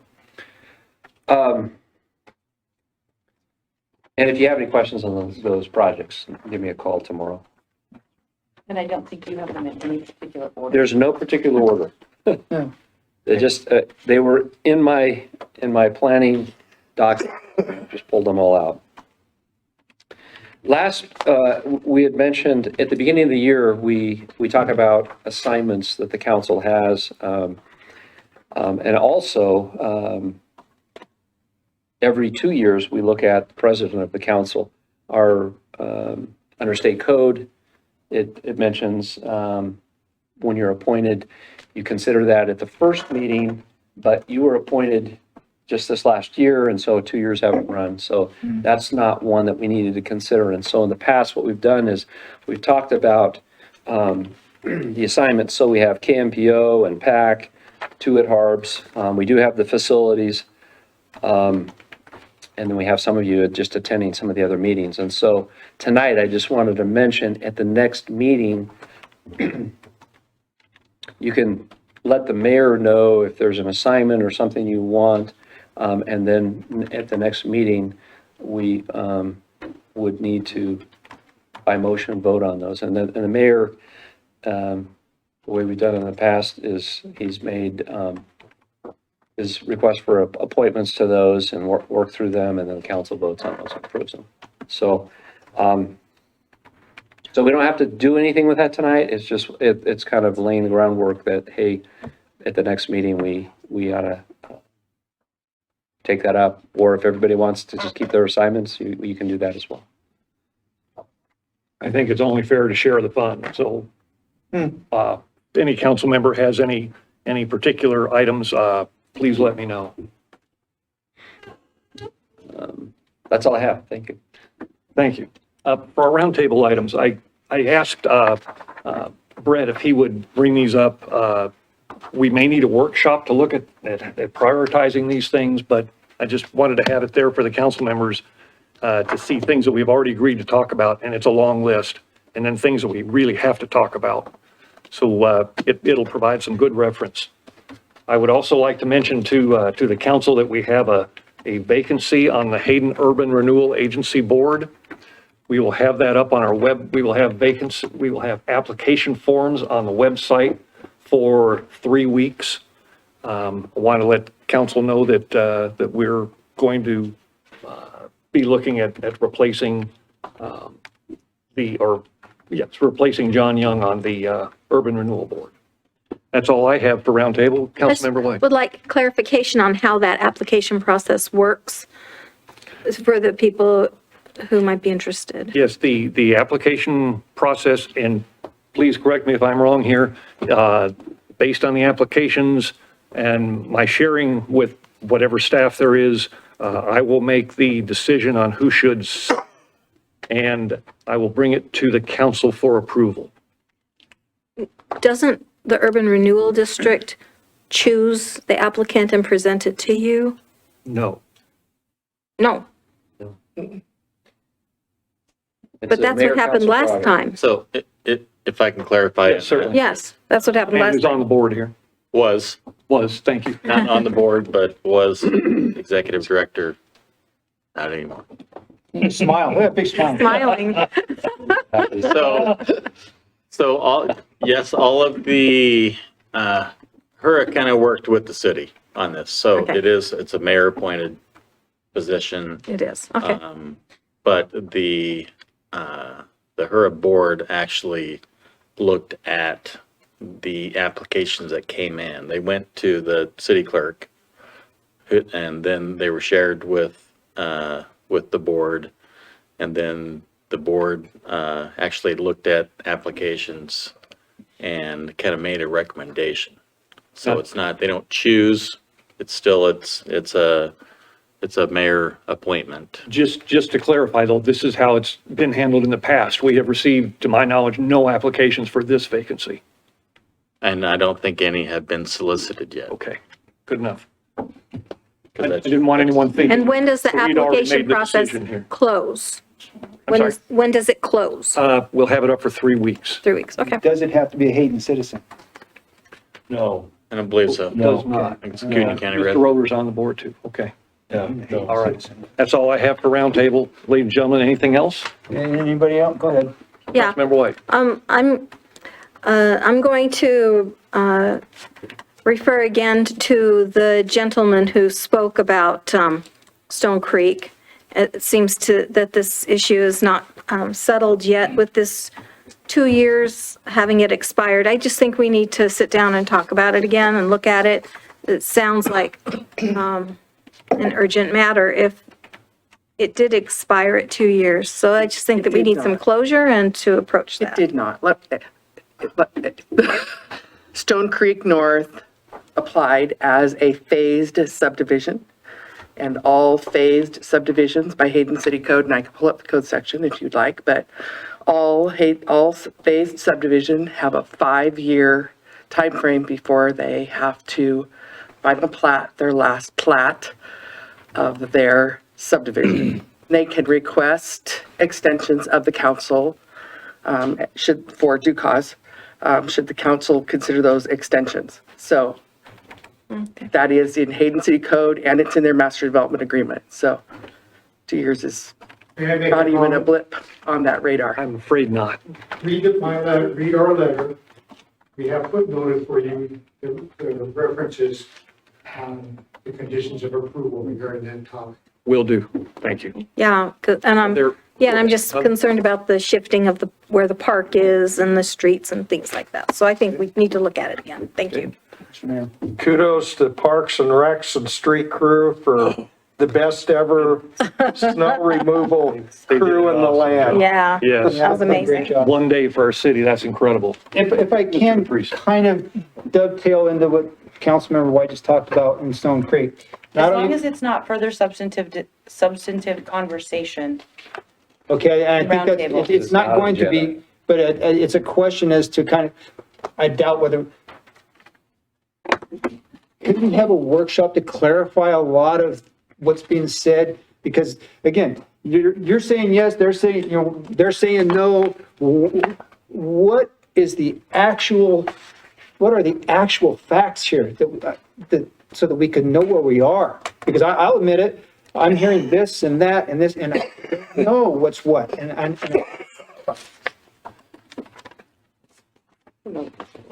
It's not a workshop, but we can consider your request to have further information. Executive session? We can talk about. Okay. The best way to handle it. Fine.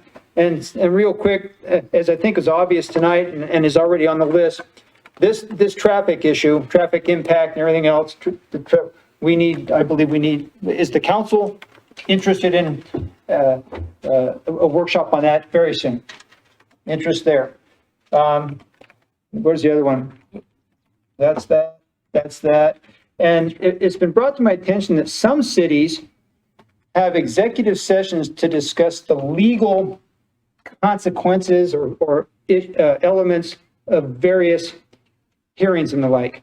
Is that something that we could do prior to, so we can? It has to fit within the definition of pending or potential litigation. So, and it has to be likely.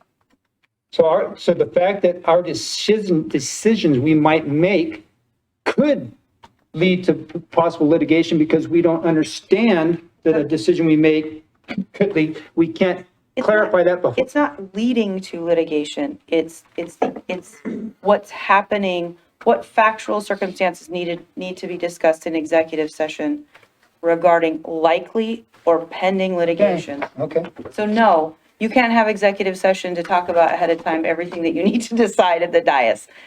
But there are appropriate times when executive session is called to talk about pending or likely litigation. That's it. But one last, for me, if I may, goes back to Stone Creek North. Has there been, just as an update, has there been a final approval to their stormwater management plan? Has that been finalized? I believe it has. It has? So basically, I know that there's been a number of changes and The status, as I know it, our plans are approved. Waiting on, I believe it's DEQ approval. Cost estimates, wrap up the construction improvement agreement, have a pre-construction meeting. Thank you. Hearing none other, do I hear a motion for adjournment? So moved. You're adjourned. Thank you, gentlemen. Thank you, folks, for hanging out with us tonight.